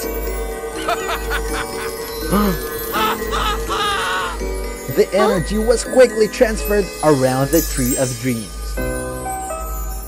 Thanks for that, Kenan could regain his magic power. He could immediately defeat the god of nightmares and send him back to his place.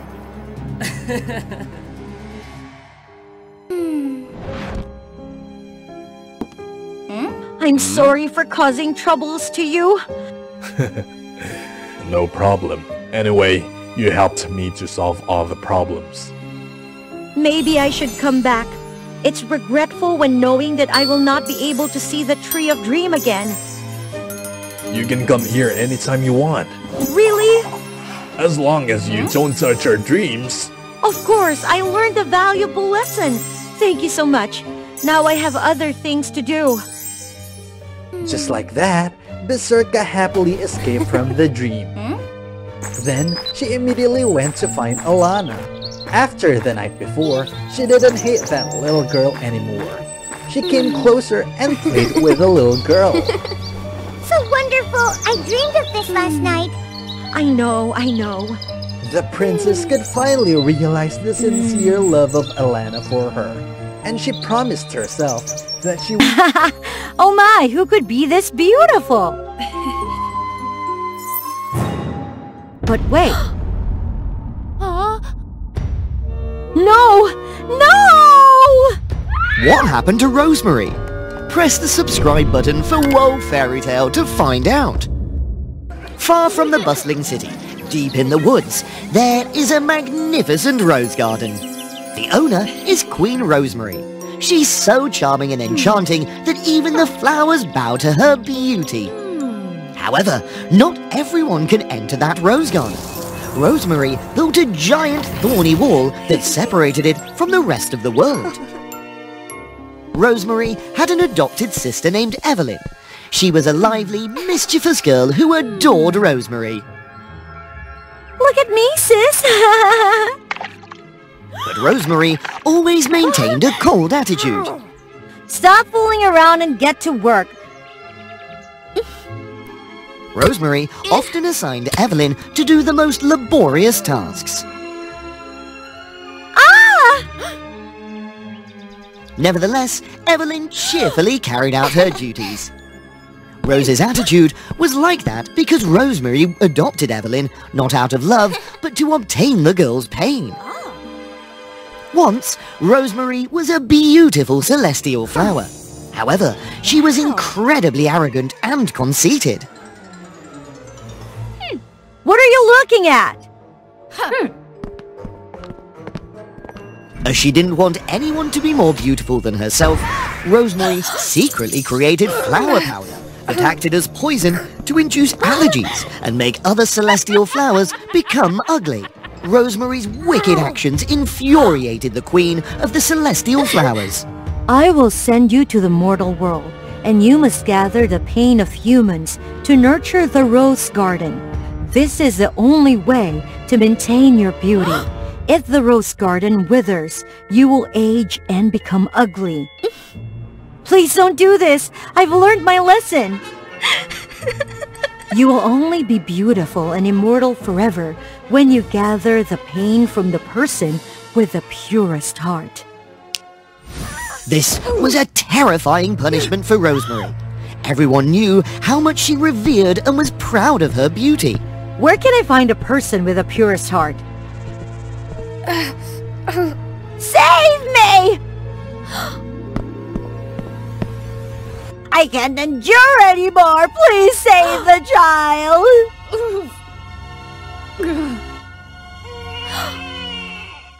And that child was Evelyn.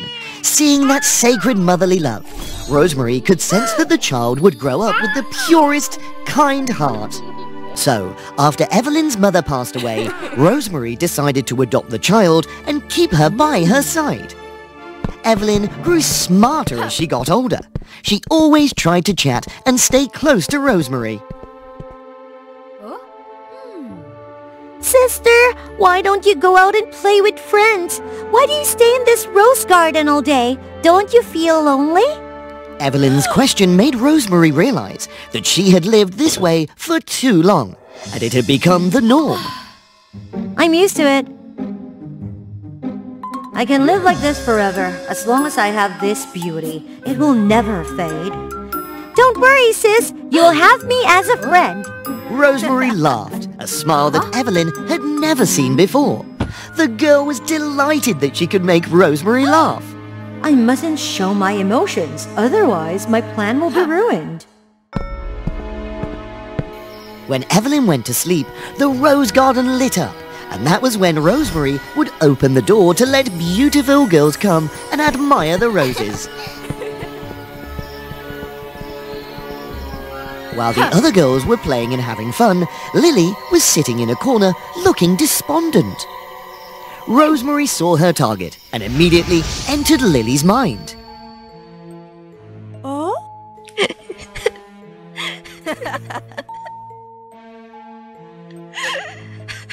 What can I do to help you? Oh.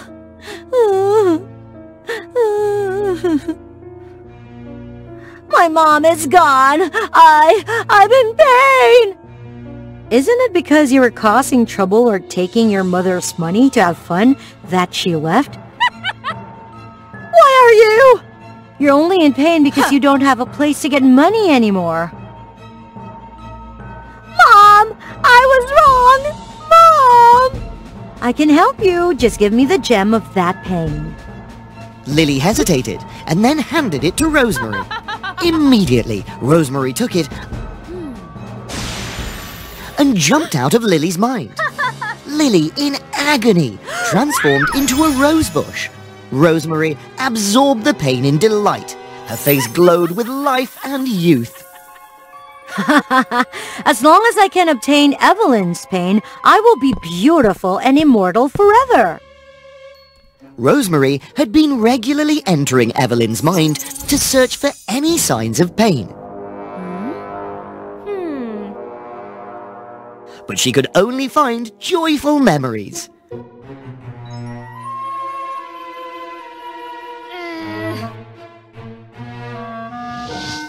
This made her frustrated, and she continued to make Evelyn work tirelessly, hoping to make her resentful.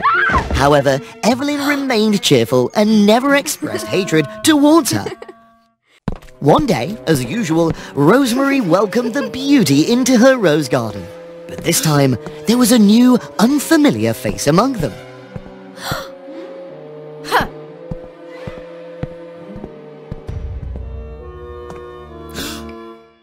I'm Ethan, a wandering artist. Could you allow me to paint this rose garden? Rosemary didn't want to disturb other girls. Don't ruin my flowers. She secretly directed a thorn from a rose to prick Ethan, causing him to faint.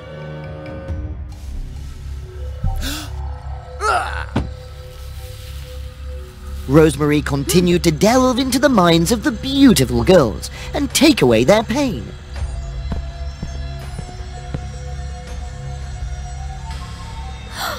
The artist is still here. When she remembered, it was too late. He had already regained consciousness and started a conversation with Evelyn. Sister, this is Ethan, my new friend. Please let Ethan stay and play here. At first, Rosemary didn't agree. But after infiltrating Ethan's mind, she noticed many shadows within him. Ethan, can you help me make Evelyn suffer? Every day, Evelyn and Ethan assisted Rosemary in caring for the rose garden, and their connection grew stronger. Evelyn, innocent and never having much contact with men, easily succumbed to his sweet charms. Evelyn, this rose garden holds great value. Why don't we sell it for a fortune and live a joyful life together? No, we can't. The rose garden is very important to my sister. I can't betray her caretaker. Unwilling to accept this, Ethan secretly followed Rosemary and discovered her true identity as a creature that thrived on others' pain to appear beautiful. You monster! So this beauty is nothing but a facade? You! I'll let your little sister know the truth. Evelyn will suffer greatly. In truth, deep down, Rosemary didn't want to hurt the young girl this way. If you want me to keep quiet, give up the rose garden and leave. I'm not easily intimidated like that. If you reveal the truth that causes Evelyn pain, I'll be the one to do it. I've known the truth for a long time. My pain is what you desire. Evelyn always pretended to be asleep and followed Rosemary whenever she carried out her plans.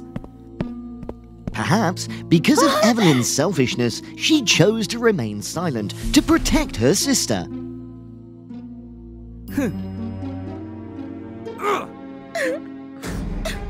Stop this act! Ethan went on a rampage, destroying the rose garden. The roses uprooted as if drained of life. Struggling, Evelyn rose and used her last ounce of strength to protect Rosemary. Sister, wake up! You're the only family I have! Rosemary realized that she was Evelyn's true source of pain. Rosemary could have used the pain to resurrect herself, but she chose not to. Evelyn embraced her sister, who was gasping for breath, and kissed Rosemary's forehead. Evelyn's love had healed her wounds. Because in love, there is always pain. They go hand in hand, complementing each other, making love stronger and more profound than ever. That was also the key to breaking Rosemary's curse, as she realized that appearances weren't everything, and that emotions were the most precious. Rosemary accepted her agent, no longer immortal, and her pain was completely released, returning to the flowers. Congratulations on finding the answer to the curse. The Flower Fairy Queen welcomed Rosemary and Evelyn back to the fairy garden. From that moment on, the two sisters lived a happy and joyful life together. Rosemary was no longer haughty and arrogant as before. She was humble and helped everyone. Kingdom is home to dangerous natural pitfalls of thousands of insects. The plants only need a little testing to take their lives. And in particular, all the animals that have never been tamed the most brutally are concentrated in... Allie, stop! But no one knows that the owner of this forest is also a bully, a very beautiful human girl. How many times have I told you? It's hard for people to show up. Don't scare them.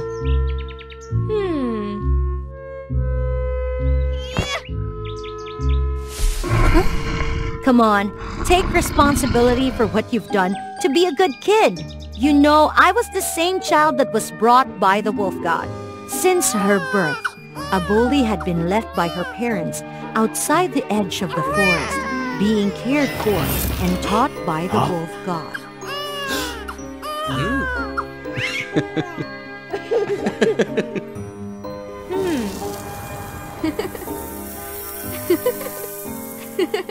As if she was a part of it.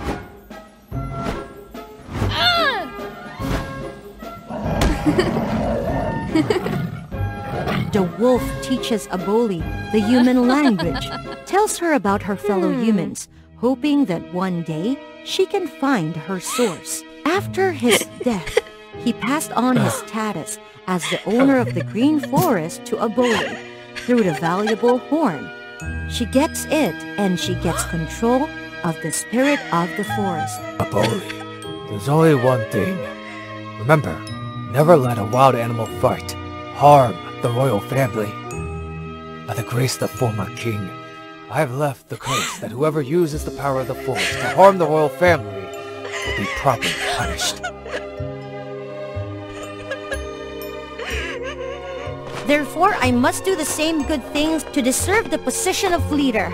Saying she did, Aboli brought the boy back to look after him. They two spent a beautiful, joyful time together while he healed his wounds.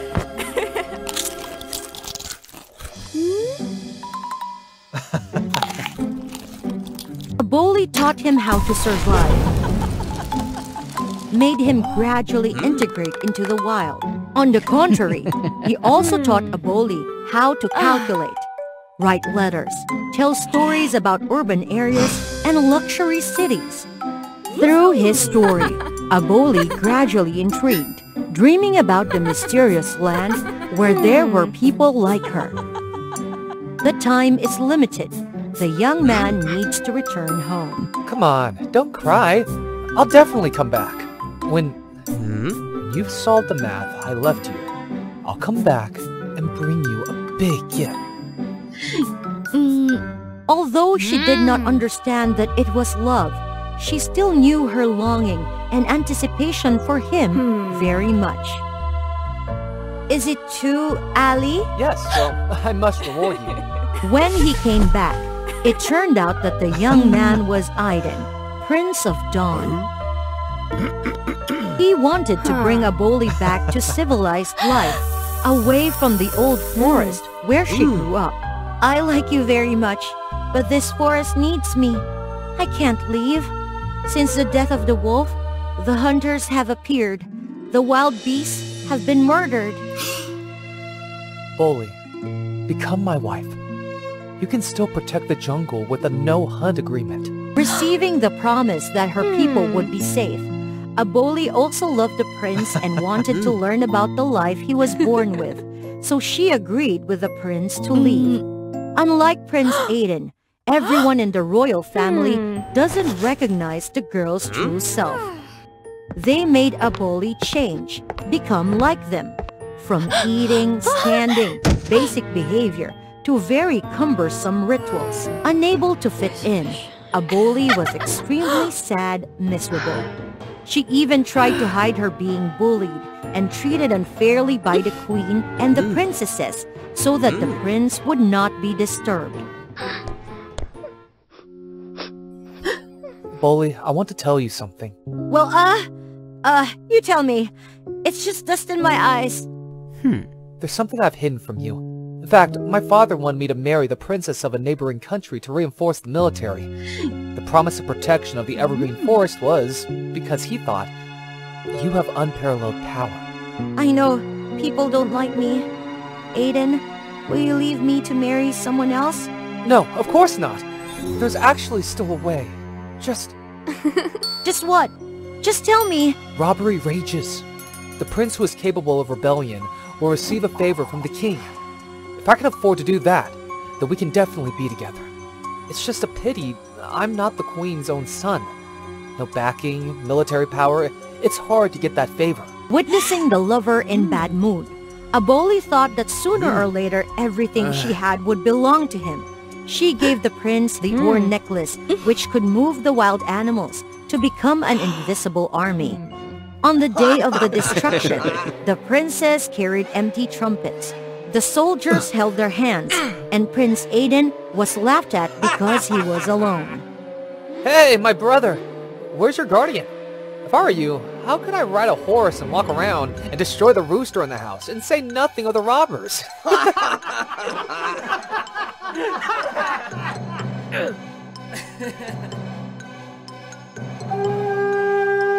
The mockery abounds on the face of Prince William as he watches the mighty herd of forest animals that Aiden has summoned. In the midst of the chaos, Aiden, instead of taking away the bandits, ordered an army to attack the rest of the princess.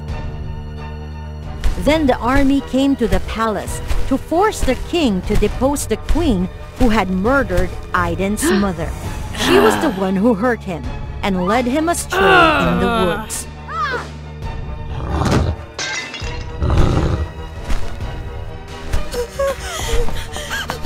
No, Ali, stop! Aiden, do not use the power of the forest for bad! Give up your hatred, please! Bad thing? Isn't she the bad one? My mother didn't have any fault for being so abused by her. Is it a crime to be of inferior origin? Do you know how painful it is to watch your dearest disappear in front of you, Aboli? I can't forget my dreams. A little more, just a little more, and after 10 years, we'll finally be able to sleep. Aiden could not see the danger from behind, as William coldly climbed up the rope, pointing the arrow at him. Aboli just pushed Aiden out, and she was hurt.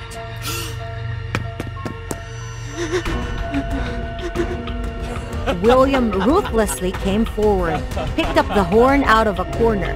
He wanted to use the prison and control the wild animals, forcing his father to give him the throne. Bull, open your eyes to me. I'm sorry, it's all my fault. It's all my fault. Thank you. Open your eyes. Don't sleep.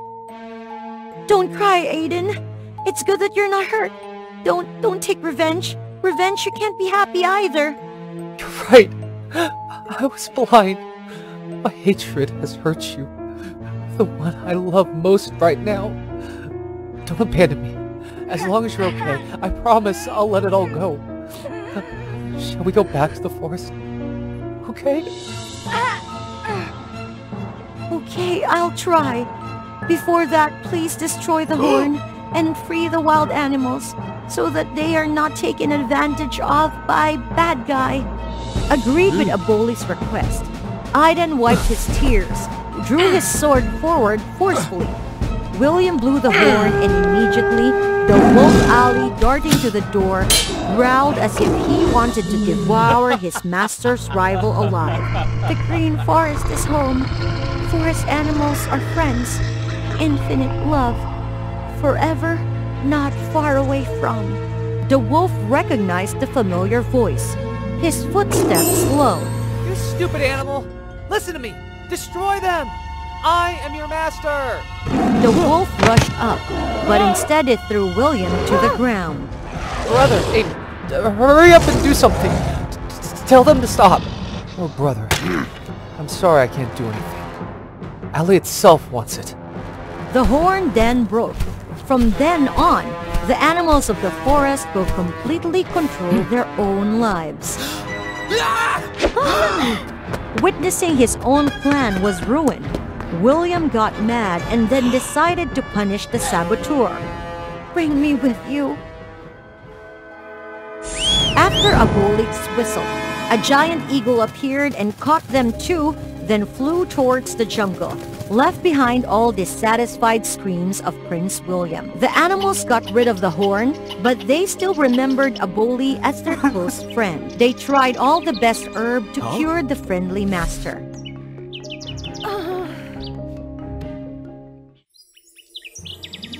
Thanks God, you're awake!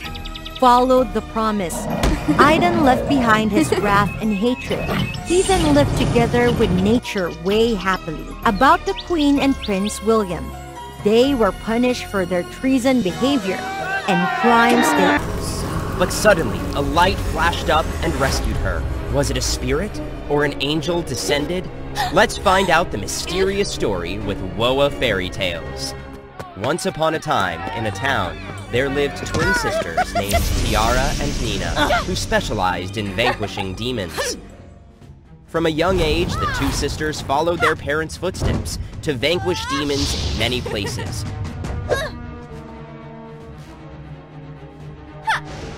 In particular, these two treasures could also open the gate of hell, the one-dimensional world. Once sucked into this world, they would not be able to escape. This function was in order to trap the evil demons inside. The twins were excellent. However, Tiara was always careful and delicate. Nina was clumsy when there was no help from her sister.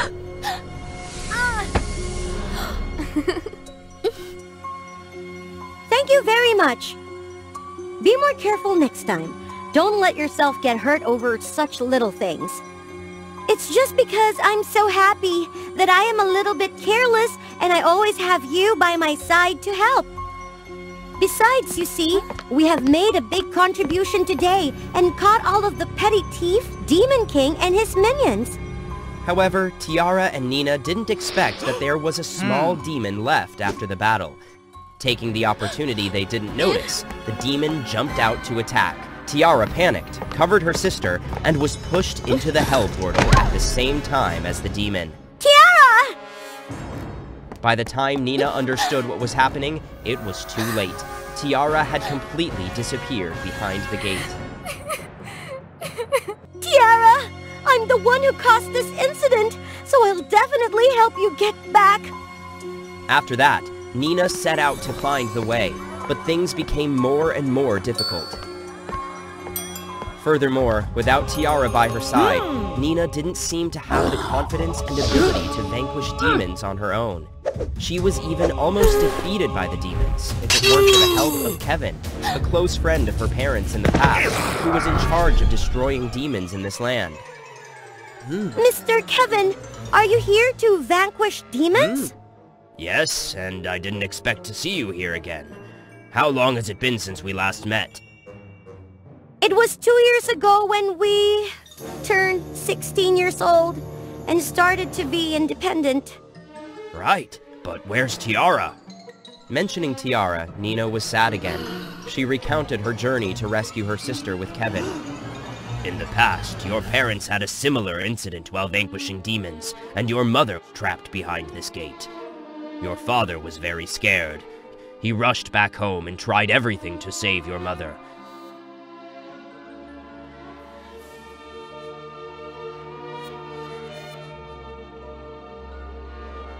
In the end, he discovered that there was only one way, and for only each person to save the people inside the gate. It's using his blood to draw on an item that belongs to your mother, and making it a guide and finding your mother in the Hell World.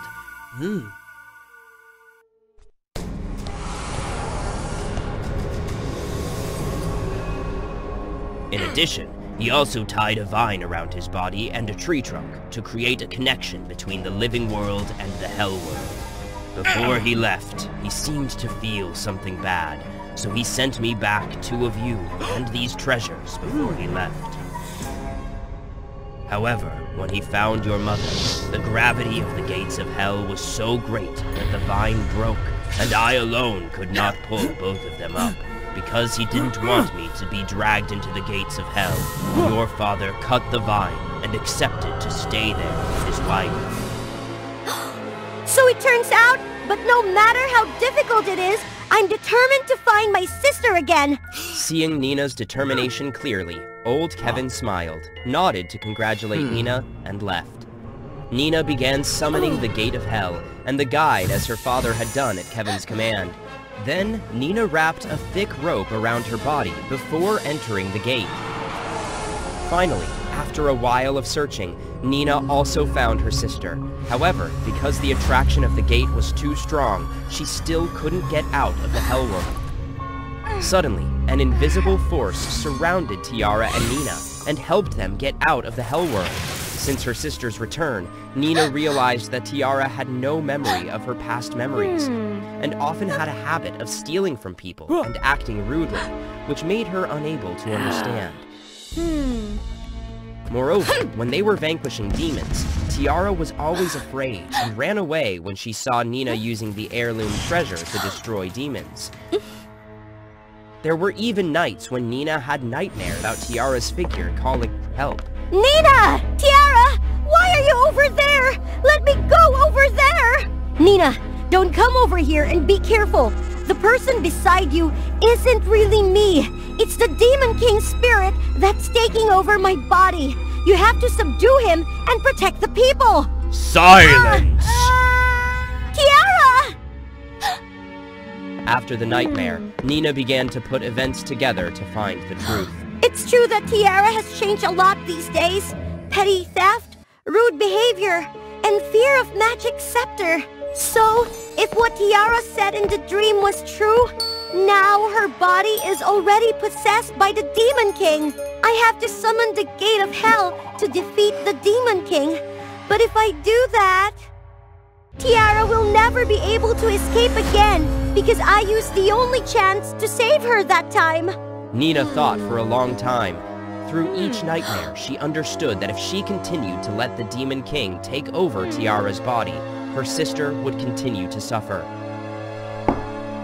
Therefore, Nina finally decided to make a plan to take the Demon King's spirit in Tiara's body back to hell.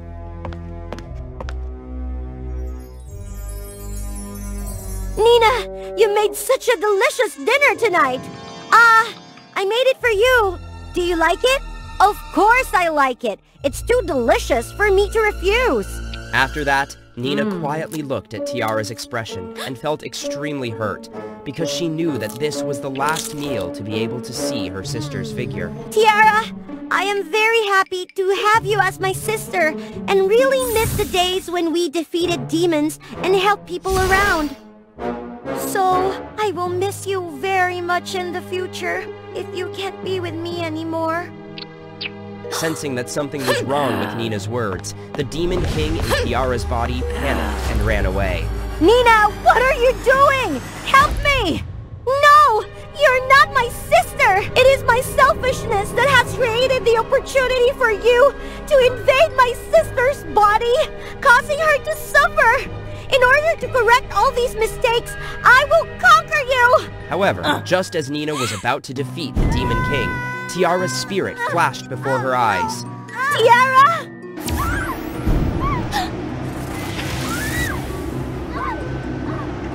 Oh, that's right. Originally, my spirit and your sister's always existed in this body. If you want to push me to hell, it's like you're harming your sister. So, if you still love your sister, quickly save this body.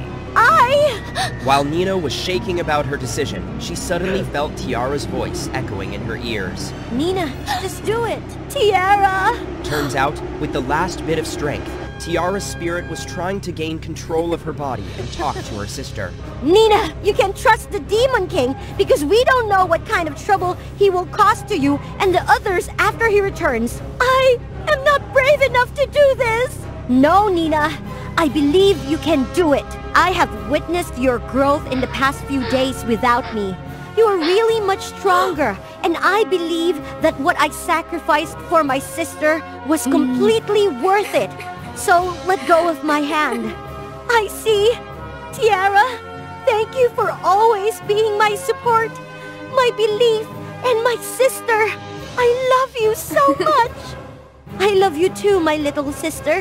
And then, despite the pain, Nina finally let go of Tiara's body. Just as Nina was thinking she lost Tiara forever, a light from hell flashed and Tiara's spirit flew out. She was an angel now. Tiara! Nina, it was your sacrifice and letting go of thoughts that helped my spirit escape from hell and become an angel. And now, even though I'll gather with our parents in heaven, I'll always be cheering for you, Nina. I got it! Wishing you a safe road trip. I will miss you and parents very much. Saying that, Nina sent Tiara up to the sky and watched her become a twinkling star, shining in her direction. Let's live well together, In the realm of myths, the moon was always believed to wield an immensely profound influence over the vast ocean. Each night, the moon deities would cast their shimmering light upon the surface of the sea.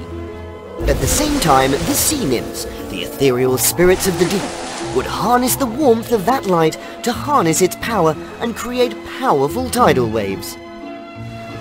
Serena, herself a sea nymph, was entrusted with the responsibility of overseeing the ocean's domain and its underwater inhabitants. Why can't I command the tidal waves like you? Sometimes the young girl felt powerless in protecting the ocean's creatures from the intrusions of humans. You shall gain the power to control tidal waves once you discover the cherished moonlight of your life. Just as the bond between the moon deity and me. However, Serena's mother passed away prematurely, leaving her daughter in solitude. Serena, the young nymph, assumed her mother's role, perpetually awaiting the arrival of her cherished moonlight. And finally, that long-awaited day arrived. Greetings, great sea nymph. A moon guardian. Huh? Indeed, I am destined to become a moon guardian once my mother's reign concludes, and so she sent me here to befriend you. Come on, take me for a spin. I'm not much of a swimmer, you know.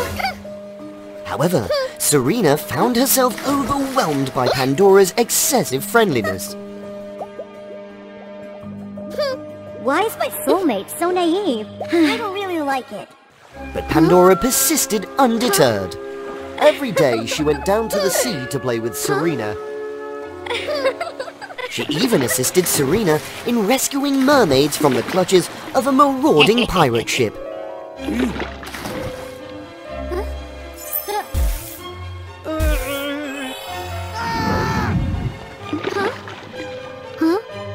Gradually, Serena's heart thawed as she sensed warmth, kindness and purity radiating from Pandora.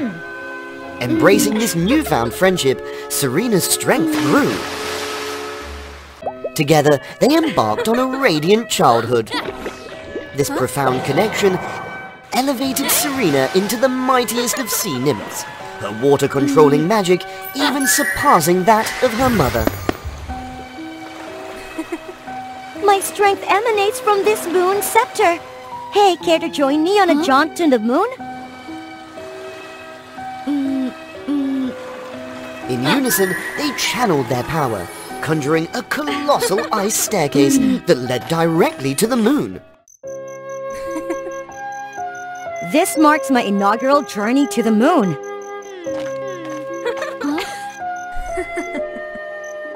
This is my dear sister, Luna.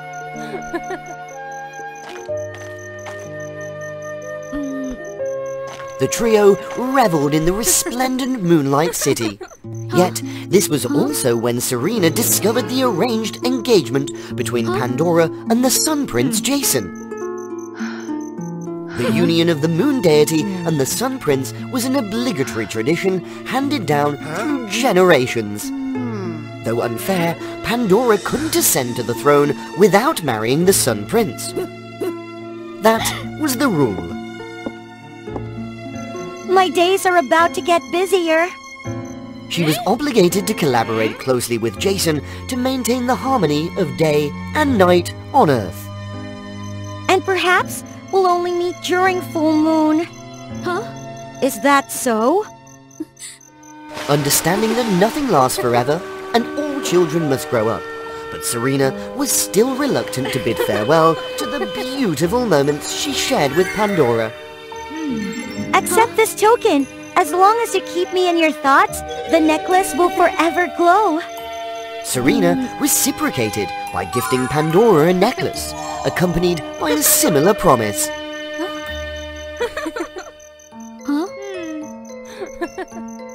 Pandora, I've been searching for you everywhere. Oh, who's this? Serena, my dearest friend. Given the impending wedding preparations, Jason invited Serena back.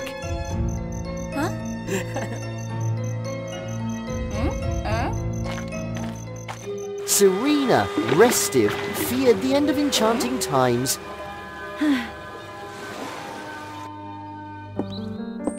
Her fears were realized. Jason was a bad person with his overbearing nature. Since his arrival, the encounters between Pandora and Serena became infrequent. Whenever they met, he was always tagging along. Worse still, he intentionally dropped playful flirtatious words to Serena whenever he was near.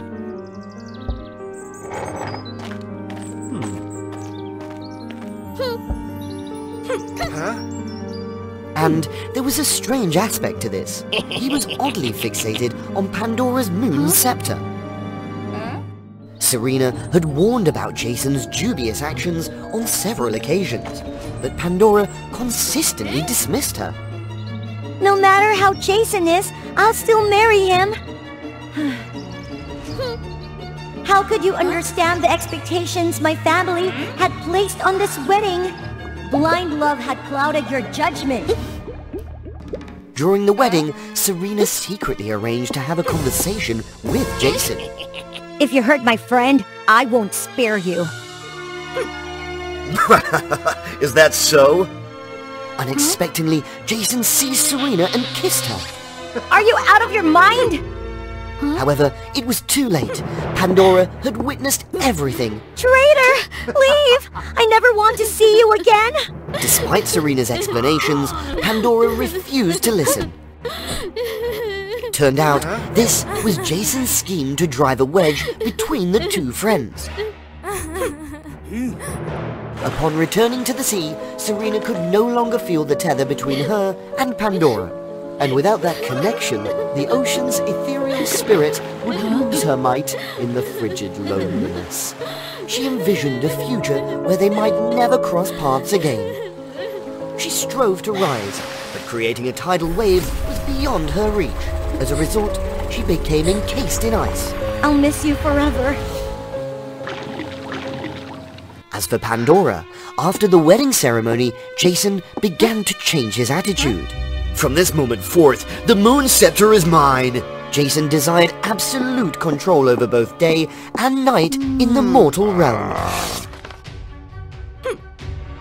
He aimed to eradicate the Moon Kingdom, so that nothing could illuminate the human world during the night, and the sun would seize dominion over everything.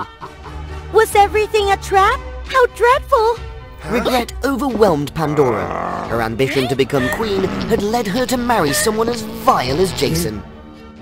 Her intention had been to gain authority and gradually reform the antiquated marriage tradition between the moon and the sun. It's over. I've ensnared your fellow deities. No one can aid you now. What is this? Terrified that Serena might have faced misfortune, Pandora temporarily subdued Jason and plunged into the sea. No, Serena! It's all my fault! Their profound connection melted Serena's icy heart. The frost covering her form gradually dissipated, revealing her original splendid sea nymph appearance. Misunderstandings were vanquished. You bring naught but trouble. I shall crush you and forever hold Pandora captive. Forever! I shan't allow you to do whatever you want. No! Be careful, Serena!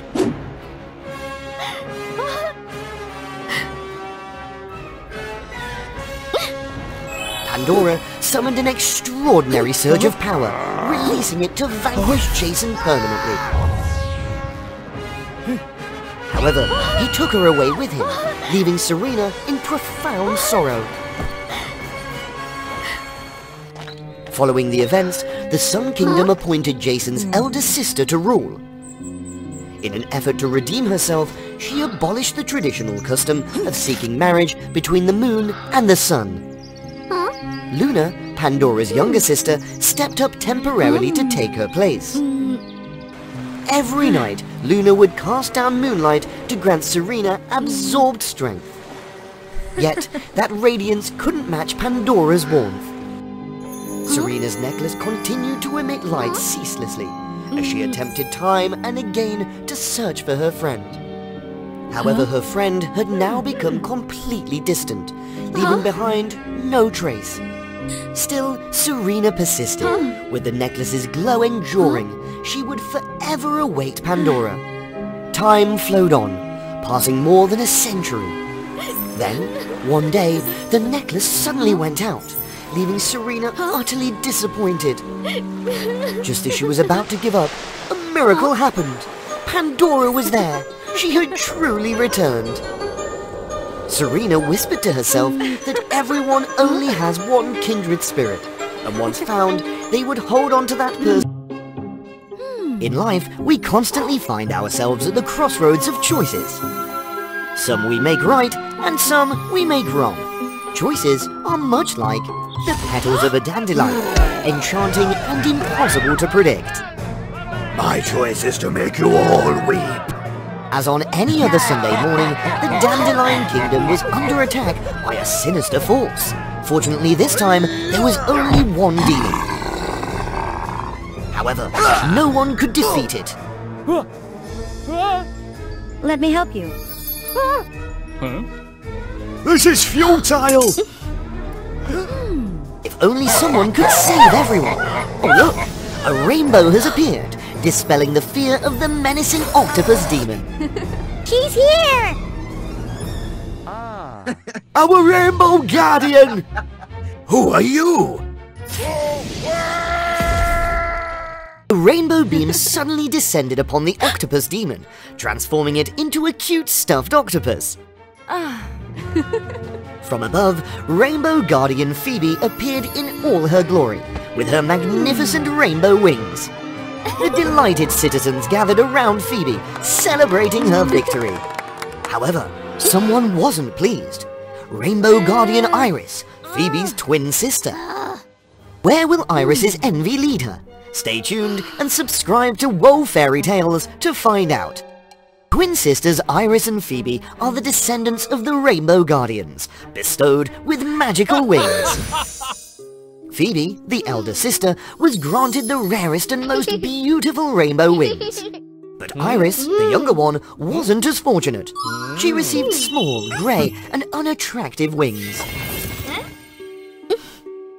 Phoebe's rainbow wings endowed her with unmatched rainbow light abilities, making all demons fear her and all citizens adore her. Iris couldn't fly or shoot rainbow beams, so she was often compared to her talented sister. People were distant and cold to Iris, believing she didn't deserve the title of Rainbow Guardian.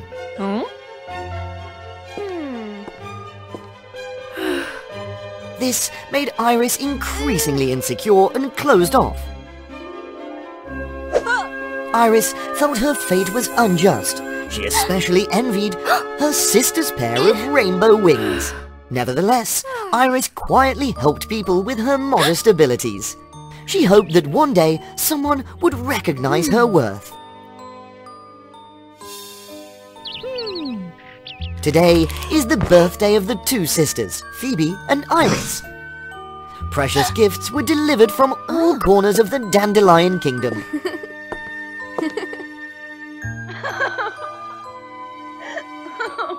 Iris looked around but found no gift for herself. She couldn't bear it any longer. Feeling dejected, she turned to leave. Suddenly, a plump bird flew into the royal banquet hall. It carried a beautiful rainbow crown. The bird ignored Phoebe and handed the crown to Iris.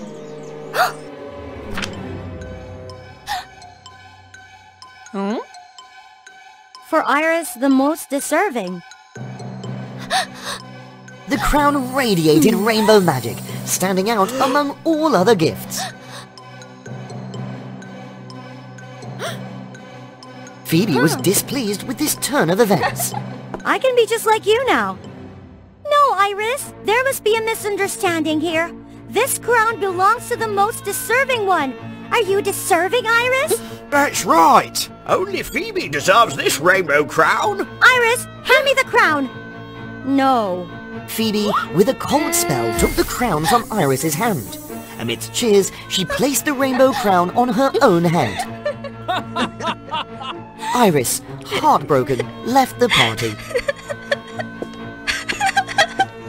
Since Phoebe possessed the rainbow crown, for some reason, she became selfish and stopped caring about her role as a rainbow guardian.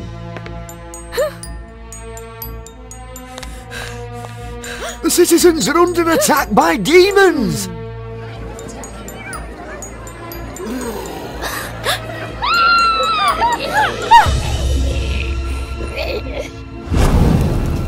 Just one demon and you can handle it? I'm busy! The rainbow crown emitted a sinister magic, mesmerizing Phoebe. Iris noticed but didn't know what to do. Even without Phoebe's protection, the citizens managed to defeat the demon. However, many were injured.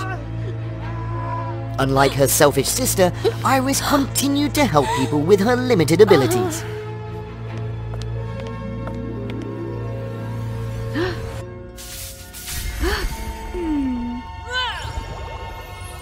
An old woman advised her. The old woman gave Iris a dandelion flower. Just follow the dandelion petals, and Iris would find the skilled Dr. Dante, the only one who could heal Phoebe's troubled heart. Once I cure Phoebe, they'll recognize me. Iris followed a path strewn with dandelion flowers. The path led her to a vast field of dandelions, bathed in warm sunlight and gentle breezes. Here, Iris met Dante, a young and talented doctor with a kind heart. Iris immediately admired Dante from their first meeting.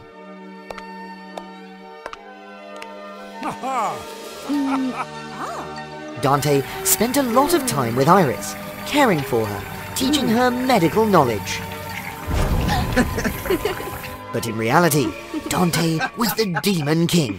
However, because someone finally cared for and valued her, Iris didn't realize she was being deceived by Dante. Iris was happy by Dante's side. Nevertheless, she needed to save her sister. Iris, you could stay here with me and forget about those who underestimated you. I have to help my sister. In that case, you'll need to obtain 3 of her rainbow feathers. I can't. No one can touch her rainbow wings. Then I can help you.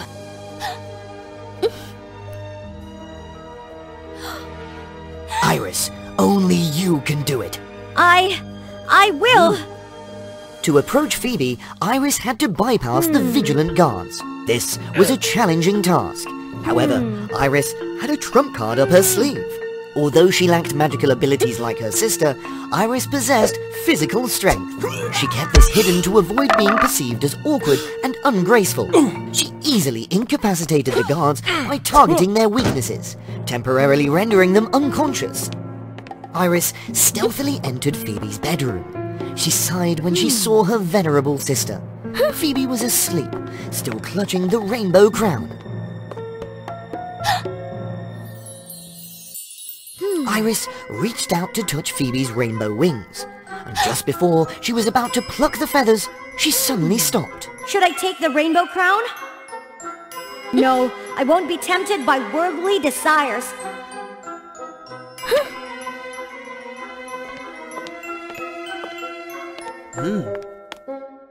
I've taken the rainbow feathers. Thank you, Iris. You're too naive, Iris. The one who sent the rainbow crown to you is none other than me.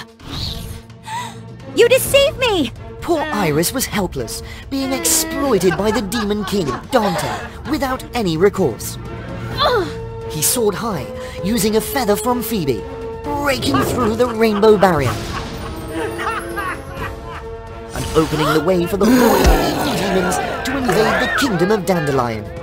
Without the protectors of the rainbow, no one could defeat the wicked demons. It's all my fault! The situation was now extremely dire. Due to neglecting her role as a rainbow guardian, Phoebe could no longer harness her own power. Now, the demons no longer feared her. They completely overwhelmed Phoebe. It can't be! Dante used the second rainbow feather to manipulate Phoebe's mind. A massive surge of dark energy completely engulfed Phoebe, making it impossible for her to break free. The worst had happened. Rainbow Guardian Phoebe was corrupted by the Demon King, Dante, betraying everything she had once protected. In the darkest moment, the little bird that Iris had saved long ago returned. Seeing the little bird, Iris felt a surge of motivation. She decided to correct her mistakes herself. Iris and the little bird faced Dante, 2 demons, and their twin sister Phoebe. The demons showed no fear of Iris, a powerless rainbow bearer. Mockingly, they allowed Phoebe to attack her sister. Phoebe showed no mercy at all. But this time, Iris was prepared. Wake up, Phoebe! You are a good person! No! Please remember, Phoebe! You only took advantage of my kindness! Phoebe! You are a rainbow guardian! I will protect you! And everyone else! No! No! No! No! Iris's words stirred something in Phoebe. However, Dante's dark magic was too strong to be dispelled. Phoebe couldn't bear these conflicting emotions any longer. She unleashed a powerful burst of energy toward Iris. A huge explosion occurred, enveloping everything in a thick haze, obscuring Phoebe's vision entirely. Suddenly, Iris tore through the dust cloud and embraced Phoebe. I'm sorry. I'm sorry for not helping you, for making you do everything. I was jealous and wanted to be like you without realizing how exhausted you were. Help me! Someone help me! Come back to me, Phoebe. Thanks to Iris, Phoebe regained her composure. The Demon King Dante could no longer manipulate her. Iris, I'm sorry too. Is it over yet? No! The cruel Dante set fire to the last rainbow feather. In doing so, he easily deprived Phoebe of her life. In her final moments, Phoebe used all her strength to touch Iris's tattered wings, transferring all her remaining power to Iris. This is my gift to you, Iris. Iris no longer needed the rainbow wings. All she wanted was to be by her twin sister's side. No, I can't accept this. Thank you, Iris. Thanks to you, I've realized my flaws. Despite having boundless strength and the love of everyone, I should not have been complacent and lost myself in arrogance. In the absence of your protective embrace, I discovered how weak I truly was. It wasn't my lack of power, but my fragile heart. I couldn't face my own self. It's the end, Dante. The Demon Lord Dante could never have anticipated this turn of events. His plan was supposed to be foolproof. Don't pretend, you two! Now, the two sisters, Iris and Phoebe, had each other, and the Demon King Dante was no match for them.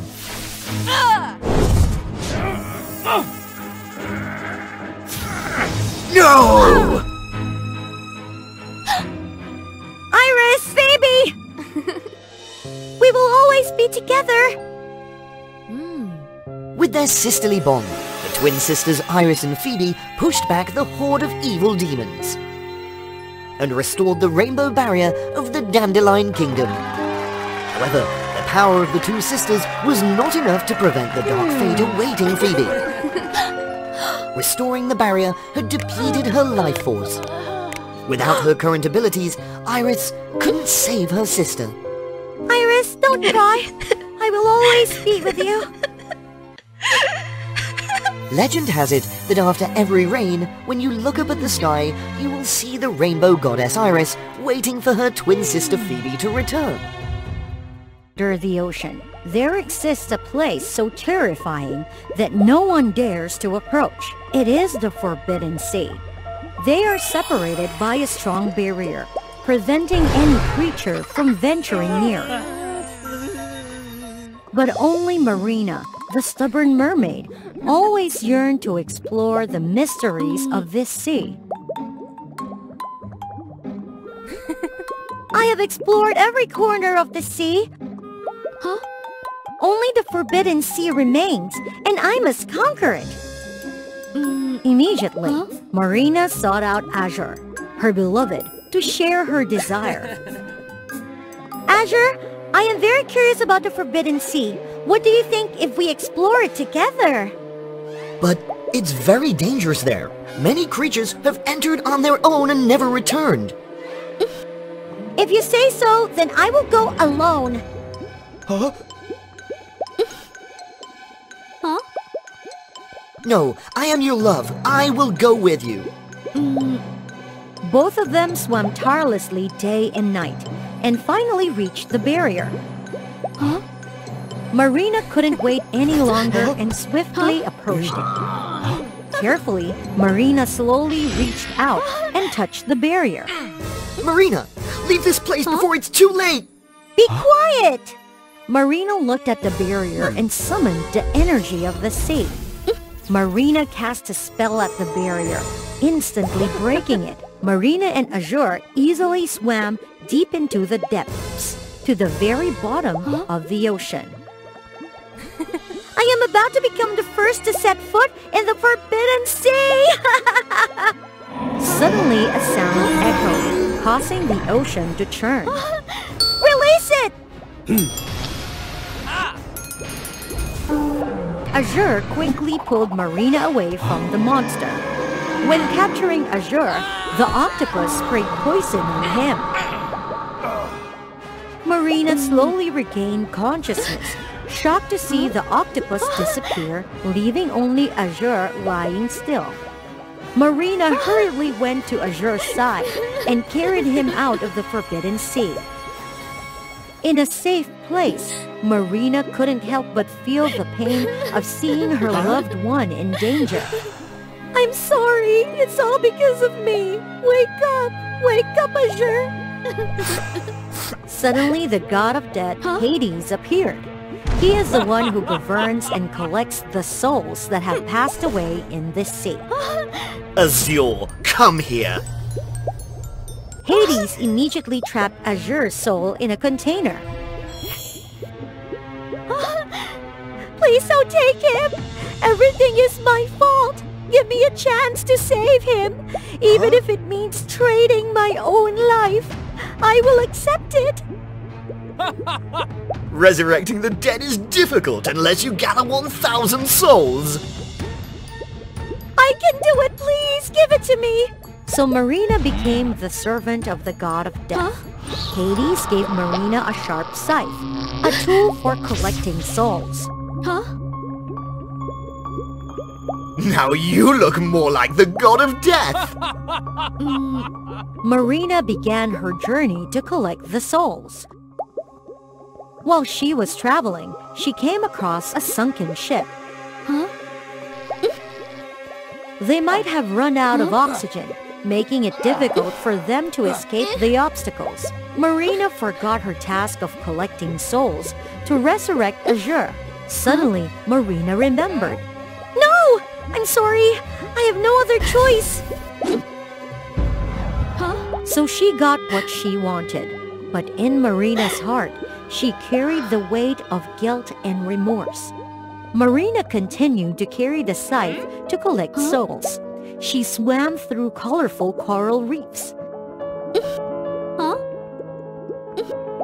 Unconsciously, Marina thought of Azure. Now Azure is just a lifeless body. I can't leave him like this. What am I doing? I disgust myself. But for Azure, I will never give up. To collect 1,000 souls takes a lot of time. I have to speed up to meet Azure again. My chance has come.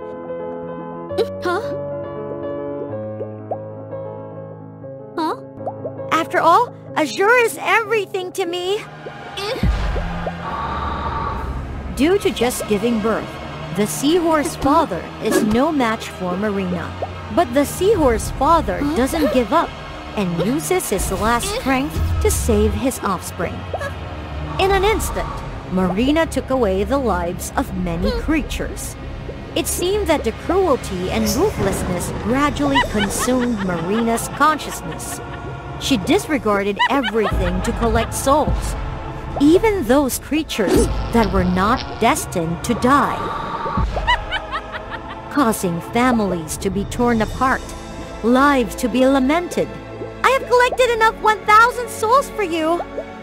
Ooh, well done, Marina. You are more resourceful than I thought. I have completed the mission. Please resurrect Azure. All right, then.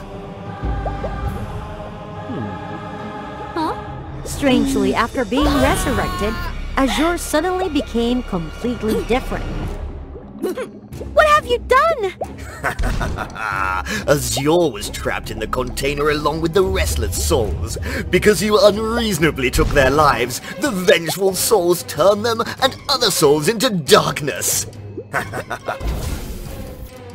You! Give me back my soul! Marina, frightened, searched for a hiding place. A horrifying scene unfolded before her. Due to the darkness, Azure became increasingly cruel and ruthless. I disregarded everything and took the lives of thousands of innocent creatures to trade for Azure's life. But the one I loved is no longer there. Burdened with guilt, Marina sought out the god of death. Please, show me how to restore Azure to his former self. Go collect another 1,000 souls! No! I don't want to be the servant of the god of death anymore! How dare you! I would rather be a normal mermaid than be your servant and be corrupted to do evil. If you give up the power of the god of death, then Azure will easily defeat you. Huh? Huh? Only this way can soothe the resentment within Azure. No! Hades erupted in anger and immediately took back Marina's sight.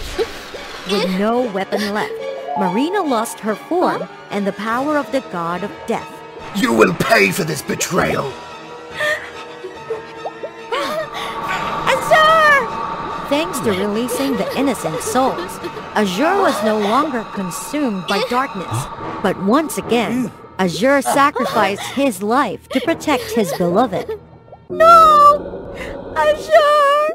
No! Please save Azure! There will be no more magic for him. Then please let me disappear with Azure to meet him in another world. That's too easy for you. Your punishment is to live alone in this world. You will repent for your mistakes, and only when you have served enough time will you be reunited with your loved ones. Marina realized that taking the lives of innocent beings for her own gain was selfishness, not love. And changing the laws of nature, resurrecting the dead is impossible. In conclusion, destiny always cannot be easily altered. After that great loss, Marina worked diligently day and night, helping others, hoping to redeem the mistakes she had made. Marina believed that in another world, Azure would find solace in seeing her efforts. Today's story ends here. Please subscribe to WOA Fairy Tale for more wonderful and touching stories. When it rains, that's when the rainbowed fairies appear. They are ready to help those in need to overcome negative issues in life. They always inspire, motivate people towards their goals, and strive harder. Every time they complete a mission, the rainbow fairies will have enough energy to create beautiful rainbows. Subscribe to WOA Fairy Tale to follow their story. People believe that a rainbow symbolizes hope, success, and luck in the future. So, the job of rainbow fairies is extremely important. The most important fairies are Blossom, Bubble, and Buttercup. Power Girls team, assemble! The girl is Blossom, the leader of the team. It keeps raining like this, it's so boring. And here is Buttercup. She's tough and the strongest fighter on the team. Hey guys, wait for me! Finally, there's Bubble. Bubble is just Bubble. Compared to her talented friends, she feels somewhat insecure, clumsy, and a bit of a scatterbrain. So, she's considered the youngest. She often feels like she's not as good as her friends, and she constantly tries to improve herself. What she fears the most is criticism from others, whether it's feeling unworthy or thinking that Buttercup and Blossom would be better off without her. She has put in a lot of effort to establish her position in the group. To avoid being seen as superfluous, however, it's still very difficult. That poor old lady! You're too sensitive. It's not good for the job. Things take a turn for the worse at the party celebrating successful rainbow creations. Blossom and Buttercup both had handsome guys inviting them to dance, but Bubble didn't. Bubble withdrew into self-doubt and humiliation. Why doesn't anybody notice her? Why can't she be like them? Hey, are you okay? Bubble didn't want any sympathy. And so, Bubble carried the first seed of very negative hatred with her. The more she felt negatively, the deeper she fell. She didn't want to do anything, despite her friends' efforts to comfort her. At the same time, a storm was brewing in the mortal world. Powerpuff Girls team, you know what to do. Create a powerful rainbow to dispel this storm. first task was to help a girl confess her feelings to her crush. The girl felt insecure because she feared her humble background would be unacceptable to the young man. Encourage her, Blossom. I'll handle those thunder fairies. You're beautiful in your own way. Believe in yourself. Huh, there's nothing to cry about. Love is all fake anyway. Hey, Bubble! They returned to the Rainbow Kingdom, deeply disappointed after their first failure. The storm grew stronger, and they didn't have enough fairy dust to create a rainbow. It's okay, Bubble. Take a rest. I'll talk to you later. But seriously, I'm really disappointed in you.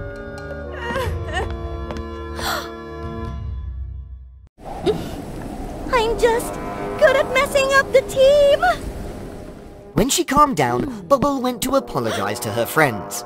But what she saw broke her heart even more. Bubble has become too negative. She doesn't deserve to stay in the Powerpuff Girls team. Let me join you. Did they really want to replace her?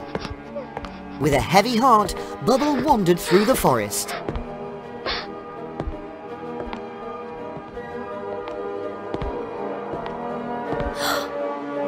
Oh, is this the realm of the Thunder Fairies?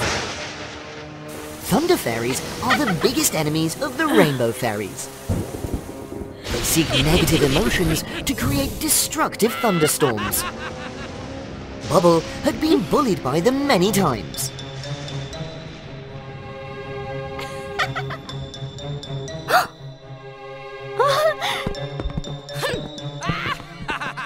Whoa! Don't hit me! Calm down, little girl. There must be a reason to bring you here. I can see strong negative energy in you. The Thunder Fairies made Bubble recall old memories, how she had to try to keep up with Blossom and Buttercup. Now, they were making her face her biggest fear, the feeling of being abandoned. If they don't need me, then I don't need them! Bubble decided to join the Thunder Fairies. But Bubble didn't know that her friends were searching for her everywhere. With no time to wait, they temporarily accepted another fairy into the team to replace Bubble. Blossom and Buttercup struggled without Bubble. Despite her clumsiness, Bubble was the one who brought laughter to everyone. It seemed no one could replace her. After a long time, they finally gathered enough energy to create a bright rainbow. But their efforts were quickly disrupted. What rainbow? It's so irritating. Bubble, what happened to you? Stop talking! From now on, I have a new family! We'll defeat all of you Rainbow Fairies! Thunder Fairies began to play wicked tricks. Even Blossom and Buttercup were powerless against their destruction. Without rainbows, there's no hope and no optimism. Everyone will live in negativity.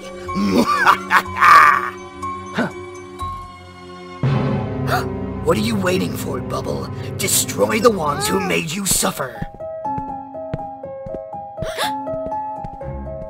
Why would you want to replace me? I tried so hard! You're insane. We never intended that. Bubble's hesitation infuriated the Thunder Fairy leader. To confirm the truth, he extracted the memories of her two friends. But the memories weren't what she expected. Maybe we should give Bubble more time to rest. Or should we find someone new temporarily? Looking at the friendship bracelet between them, Blossom felt overwhelming emotions. Without Bubble, there's no Powerpuff Girls. What she needs is understanding. I won't give up!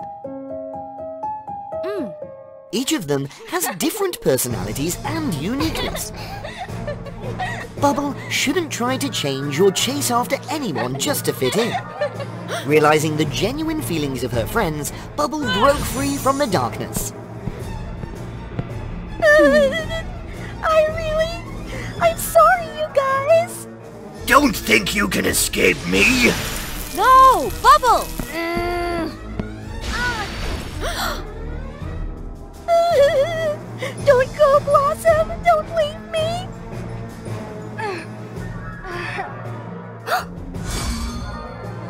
suffering had given Bubble additional strength. She was determined to defeat him. Yeah! At this moment, she realized she needed to do what she was best at. That was purifying all negativity. If she could do it with humans, why not with these thunder fairies? Come on, Buttercup! Let's fight together! They drained the negative energy from the thunder fairies and transformed it into fairy dust. All the negativity was completely eradicated, driven away from this place. In an instant, the Rainbow Land regained its beautiful colors as it once had.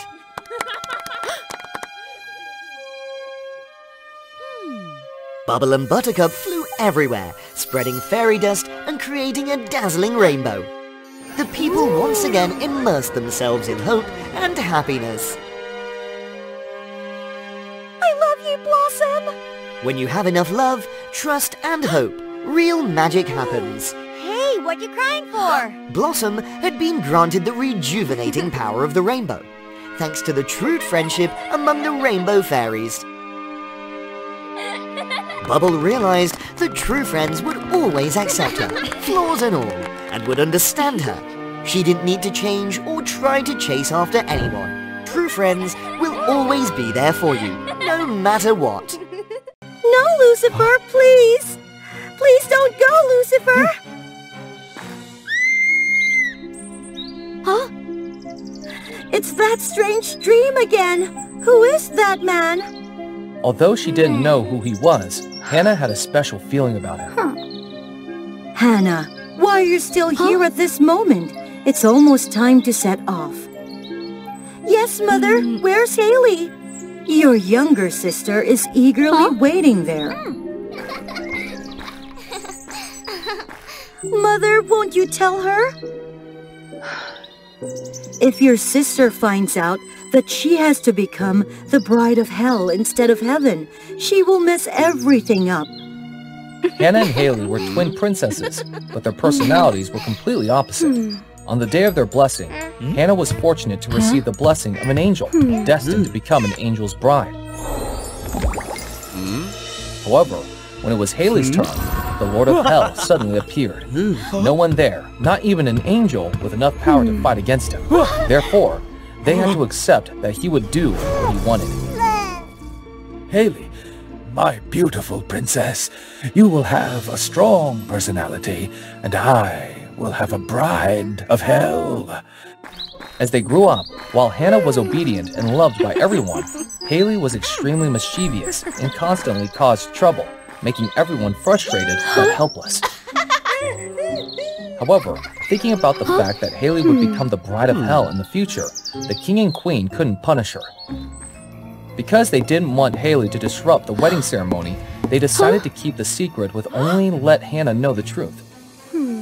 Both sisters were placed on two different carriages. One flew to heaven, and the other went directly to hell. To deceive Haley, the king had the carriage designed in such a way that it could transform without letting the one inside notice. After the two carriages were brought to the sacred cliff, everyone had to leave. Suddenly, Haley let out a loud cry.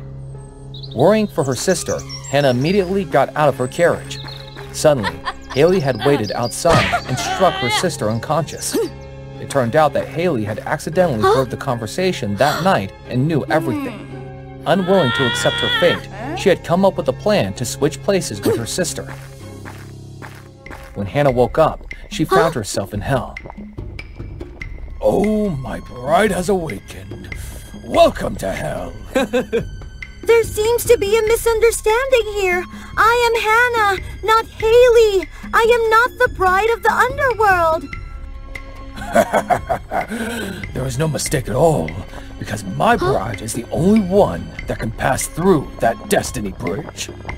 I don't know how, but I truly do not belong here.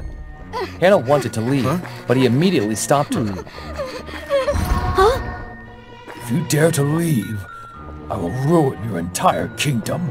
How dare you! Oh, it seems like you've forgotten that I am the Lord of Hell, haven't you? However, if you stay here for 1 month, and if you still wish to leave after that, I will let you go. Are you trying to deceive me? What would I gain from deceiving you? This is hell fruit, my dear. Whenever you change your mind, just eat it. You'll be shared a part of my power. Although she didn't know what he was planning, Hannah knew there was still a chance to return, so she reluctantly listened to him. Thought that she would endure great suffering, but when she saw the room Lucifer had prepared for her, Hannah was extremely surprised. It was nothing different from her room before. Suddenly, Belial, the second most powerful devil in hell, just after Lucifer, appeared and approached Hannah. Belial seemed to sympathize greatly with Hannah and gradually gained her trust. I don't really understand. You're a devil, yet you're treating a human like me so kindly? Because you're interesting. You're the first human daring enough to stay here in hell. Suddenly, Hannah felt extremely uncomfortable. What's wrong with you, Hannah? I don't know, Bella.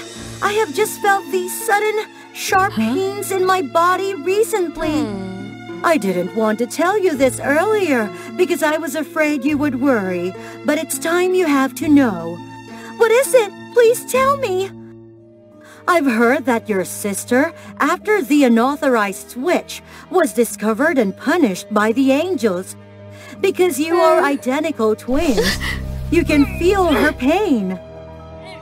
Oh no, I have to help her, but Lucifer won't easily let me leave hell. What should I do now? I can help you. If you help me, will you be punished by him? And will he do anything to my family? When you arrive in heaven, the angels will protect you and your family. As for me, I might face consequences, but it's okay, because I'm one of the most important demons in hell. Hearing that, Hannah felt somewhat relieved. Indeed, with Belial's help, Hannah could easily escape from hell. I'm really grateful to you, Belial.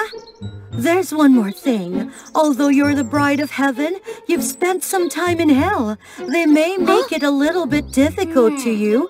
Angels are known for their strict rules. I'll give you a bit of magic to use when necessary. After all, it's better to be prepared, isn't it? Without hesitation, Hannah accepted Belial's offer and received a source of power from her. Then, she quickly ascended to heaven on a golden staircase. However, as she was about to enter, a gatekeeper blocked her. I am Princess Hannah, the bride of the angels. I need to enter. You have hell smell. You're not allowed to step inside. Although Hannah tried her best to persuade, the gatekeeper remained adamant. Without other choices, Hannah had to use the power that Belial had given her to distract the gatekeeper. Thanks to that, she was able to sneak inside. Using their twin telepathy, she could quickly locate her imprisoned sister. Haley, it's me. Are you all right? Sister, how do you know I'm here? And what happened to your eyes? I'll explain everything later. Let's get out of here quickly. However, before they could leave, they were discovered by the angels. Knowing that they couldn't escape, Hannah pleaded sincerely. With her sincerity, angels finally accepted to forgive her sister. But on one condition, that she had to cleanse all the demonic power within her with holy water. Knowing that it would be painful, but for her sister, Hannah agreed to undergo the cleansing ritual. However, Hannah didn't realize that Belial's intention was not as simple as lending her strength. In reality, Belial wanted to turn her into a true devil. The holy water began corroding Hannah's body. Suddenly, Lucifer rushed in from nowhere and got Hannah out of the way. Getting too much holy water made Lucifer's power significantly weaken. The appearance of Lucifer in heaven's domain alerted the angels, who immediately attacked him. Lucifer tried to fight against them while helping Hannah recover from her injuries. What are you doing? Why are you saving me? Because I love you. Before Hannah could react, Lucifer placed a small gem on her forehead, and a rush of memories flowed into her mind immediately. The images of Hannah and Lucifer in the old days appeared right before her eyes. She saw their past as angels, living happily together. Until the day Lucifer turned into a fallen angel. Though Hannah did not follow him, she obstructed other angels to help him escape.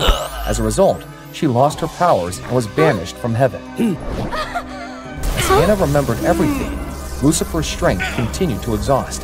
She suddenly remembered the hell fruit that Lucifer had given her.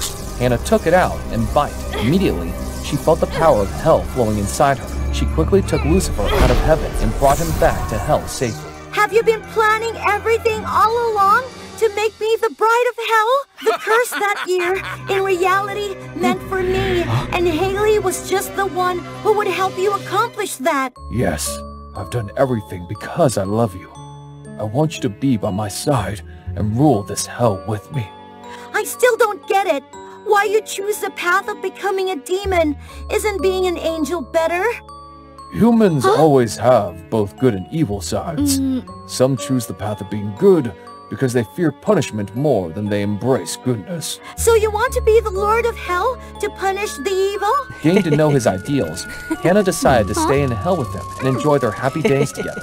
As for Belia, for deceiving Hannah and trying to harm her, Lucifer placed a permanent curse on her, making her forever bound to obey Hannah. For a powerful devil, serving someone weaker was a profound humiliation.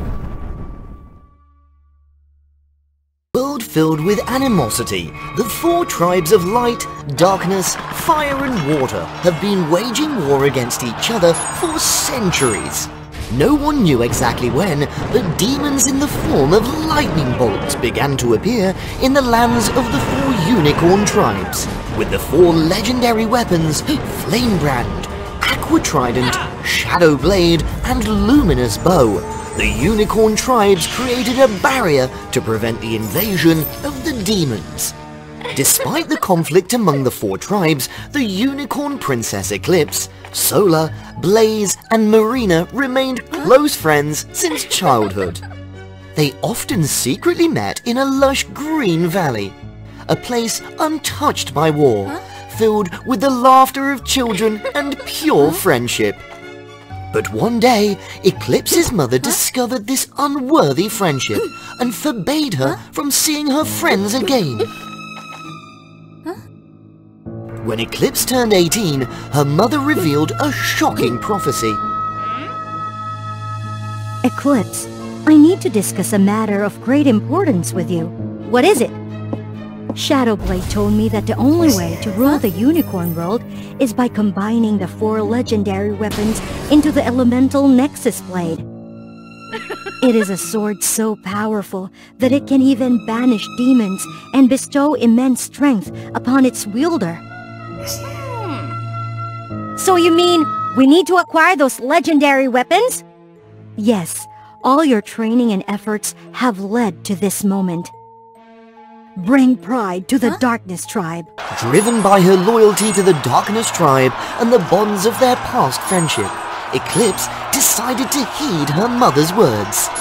She was determined to obtain the weapons and become the most powerful being. Oh, Eclipse, what are you doing here? I miss you so much. I miss you too, but listen, there's an urgent matter. Solar's smile vanished upon hearing Eclipse's intention to acquire the weapons. What nonsense! Your mother's prophecy might not be true. Besides, we have already the barrier formed by the four legendary weapons. There's nothing to fear. But it seemed that Lola underestimated the danger of the demons. Believe me. How audacious! You're just trying to cause trouble, aren't you? In her anger, Solar chased after Eclipse vigorously. The power struggle between light and darkness remained evenly matched. Eclipse knew she wasn't capable of persuading Solar at that moment. Look closely! The barrier can be destroyed at any time! I don't believe it, you traitor! Ah!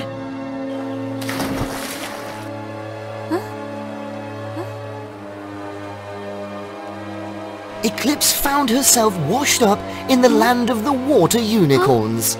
Luckily, Marina, the water unicorn princess, came to her rescue. Marina brought Eclipse back for treatment. She had been unconscious for 2 weeks, experiencing terrifying nightmares.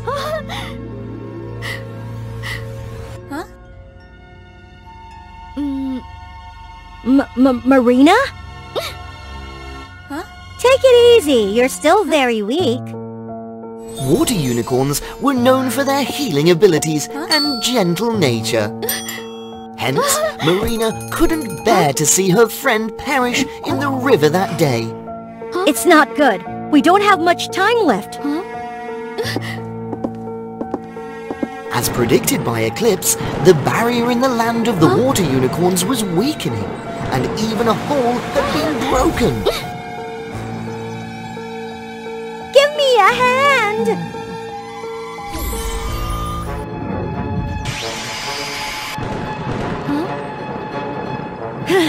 As you can see, the demons are growing stronger, and the barrier is getting weaker. Then what should we do now? I'm on my way to acquire the weapons to combine them into the elemental Nexus Blade. With it, we can cleanse the world from the forces of darkness. Would you like to join me on this quest? Trusting Eclipse's words, Marina agreed to join her.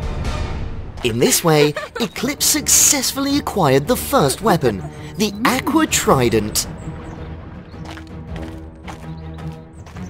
Together, they embarked on an adventure to the land of the fire unicorns.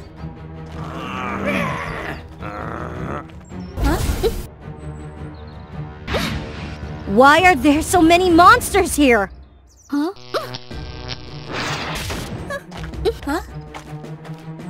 Blaze is very cautious when it comes to protecting our territory. Huh?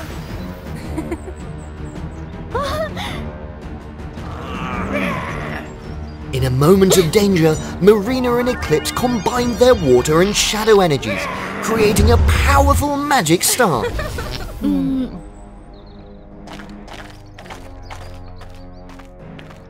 You two, stay right there. You have some nerve. How dare you come here to steal my weapon?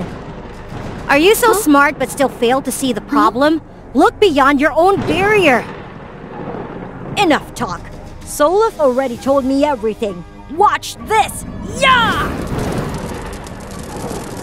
No! Blaze, calm down! That won't achieve anything. The demons grow stronger, and they will invade the land of fire at any moment. Who said your magic is feeble? I dare the demons to breach the fire tribe's barrier. Unfortunately, the demons had indeed destroyed the barrier of the fire tribe, bringing great peril to their land. Release us now! Whatever you're up to, I know how to deal with you. Eclipse quickly unleashed her dark energy, covering the sky, temporarily blocking the demon's sight.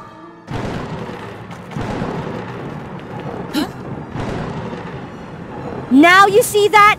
Will you join us in persuading Sola? I guess there's no other choice. As expected by Eclipse, the flame-brand weapon was acquired.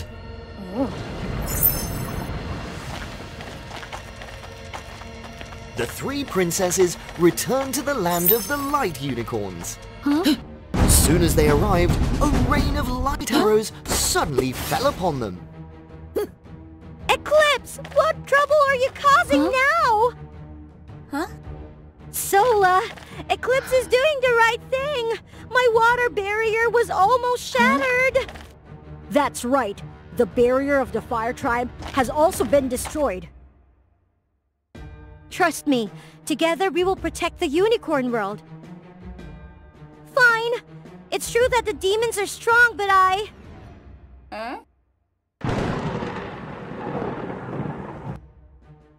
You're just like us. The most important thing is to still bring peace to our tribes. I believe a true princess will know what the right decision is. All right then.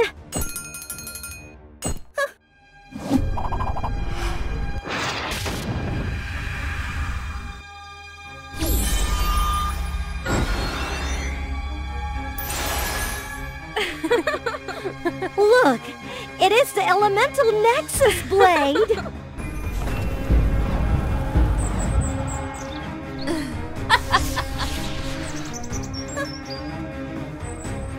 We did it! The demons have been expelled! Yes, the demons are banished, and from now on, this sword belongs to the Darkness Tribe. Eclipse, how dare you! I knew we shouldn't have trusted this little traitor. Give it back! Return the weapons to me! No! From now on, the Darkness Tribe will be the new truth! Oh! It's shattered! Eclipse was overwhelmed as the demon rose stronger than ever before, swiftly attacking the Castle of Light, crushing all hope and faith. Eclipse, holding the largest fragment of the sword, remained unaffected by the lightning bolts. Blaze! Marina! Are you satisfied now? The world will be engulfed in darkness as you wished. No! Sola! Eclipse then walked into the darkness, feeling lost and helpless. The light had vanished from her life, replaced by soulless creatures devoid of consciousness. For the first time in her life, she felt profound loneliness. She could no longer speak with others or laugh with anyone. Huh? The joyful memories of her childhood flooded her mind once again. The four of them, simply being together like innocent children, represented her happiest moments in life. In the depths of despair, a flicker of hope ignited within Eclipse's heart. She realized that the desire for domination was a mistake. Life couldn't be complete without love and compassion. This is the source of the demons. Give up! You've already lost! Who are you exactly? Why do you seek to bring calamity? I was born from the animosity between the 4 unicorn tribes. I've been accumulating power, growing stronger day by day. I want to plunge the world back into a void of despair, where there is no pain, no war, and everything returns to nothingness. Silence! I won't let you wreak havoc any longer! Eclipse made a final desperate move. Even if it meant sacrificing herself, she was determined to bring life back to the unicorn world. The demons were permanently defeated, but Eclipse disappeared, leaving only the fallen sword behind. I can't remember the last time I saw such a beautiful rainbow. Eclipse was nowhere to be found, and everyone believed she had sacrificed herself to vanquish the demons. Eclipse, where are you? It's all because of me that my daughter... I'm truly sorry, everyone. At that moment, Sola heard her friend's cries coming from the fallen sword. It turned out that Eclipse's soul was trapped within it. United in forgiveness for Eclipse, they poured their energy into the shattered pieces of the sword. With the power of the 4 elements, the sword was restored, and Eclipse's soul was set free. I was truly wrong. I'm sorry, everyone. I will do everything to make amends. From then on, the unicorn tribes no longer competed but lived happily together. They took turns guarding the legendary sword at a sacred shrine. They understood that only by accepting and supporting each other... A certain city where everyone, regardless of gender, age, or social class, they all had one common interest: eating candy from the Wonka factory. This was the largest candy factory at that time, and the owner of that place was none other than Willy Wonka, a highly talented and extraordinary candy maker. The reason Wonka could succeed like that was partly thanks to the help of the Oompa Loompas, cheerful and diligent creatures. They particularly loved and worshipped cocoa fruits. Wonka found them on an adventure to find new ideas for his new candy product. When they found out that Wonka had the ability to create fantastic chocolate from cocoa beans, they trusted and gave Wonka a magic flute, which they could control. The Oompa Loompas absolutely adored working in the factory because they could indulge in enjoying the delicious candies here. Wonka's job was extremely favorable, but he still felt frustrated because it had been a long time since he had come up with any new ideas. Suddenly, a sound of knocking on the door echoed, forcing Wonka to reluctantly get up and open the door. He was extremely surprised when he saw a small girl trembling from the cold behind the door. It seemed that he was attracted to that girl from the first glance. Hello, sir. I have unfortunately lost my way and encountered heavy rain. Please kindly have mercy on me and allow me to stay for one night. I will leave the next day. Unable to let the little girl stay in a cold night, Wonka immediately invited her into the house. He gave the girl a cup of hot tea and some snacks for her to eat as a stomach lining. When asking about her, he just found out that her name was Candy, and she lived in a remote countryside area. Because she wanted to earn some extra money, she went to the city to look for a job, but she was too weak and no one wanted to hire her. Seeing Candy's pitiful situation, Wonka immediately invited her to come and work at his factory. Of course, the girl was also extremely happy to accept the offer. The next morning, Wonka was awakened by an incredibly delicious smell of food. Turned out, Candy woke up early and prepared a simple but incredibly delicious breakfast for Wonka. Wonka happily enjoys breakfast. It seemed like it had been a long time since he had experienced such warm flavor. After breakfast, Wonka took Candy to visit his factory. He excitedly introduces all the delicious and strange types of cakes and candies here. This is the hair growth candy, but its usefulness still way beyond necessary. This is the high fiber lunch candy. It includes all flavors from appetizers to main dishes and finally finishes with a blueberry dessert. However, this candy has a small flaw, which is that a person eating it will transform into a blueberry afterwards.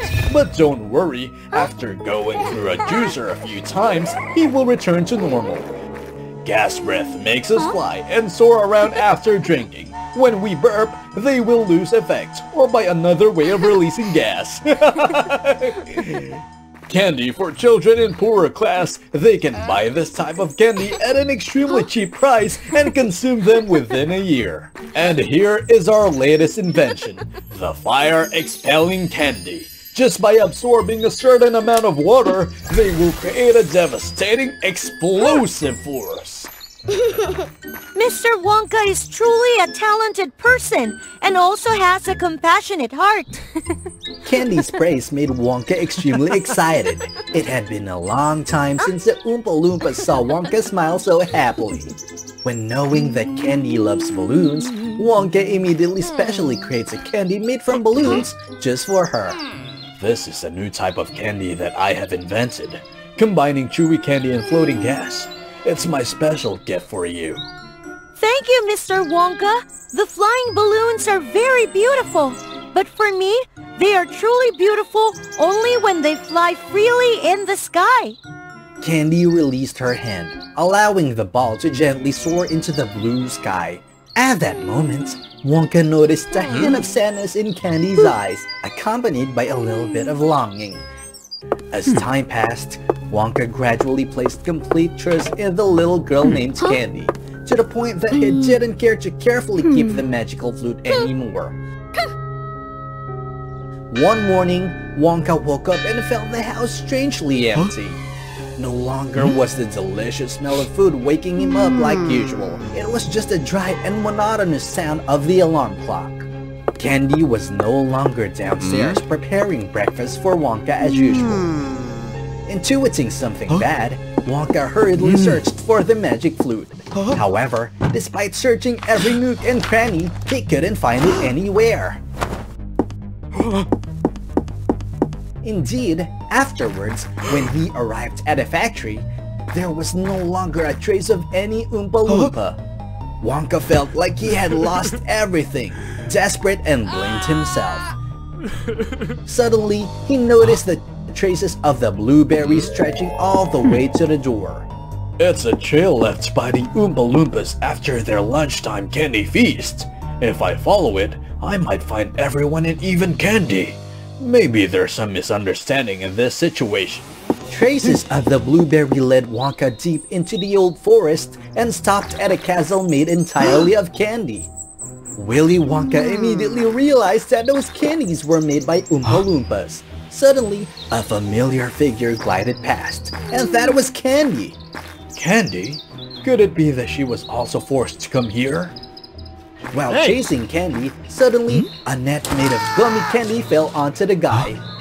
Next, the Oompa Loompas rushed in to hold tightly, not giving him a chance to move. An obese woman appears in front of him with a sly smile, while holding his magic flute in her hand.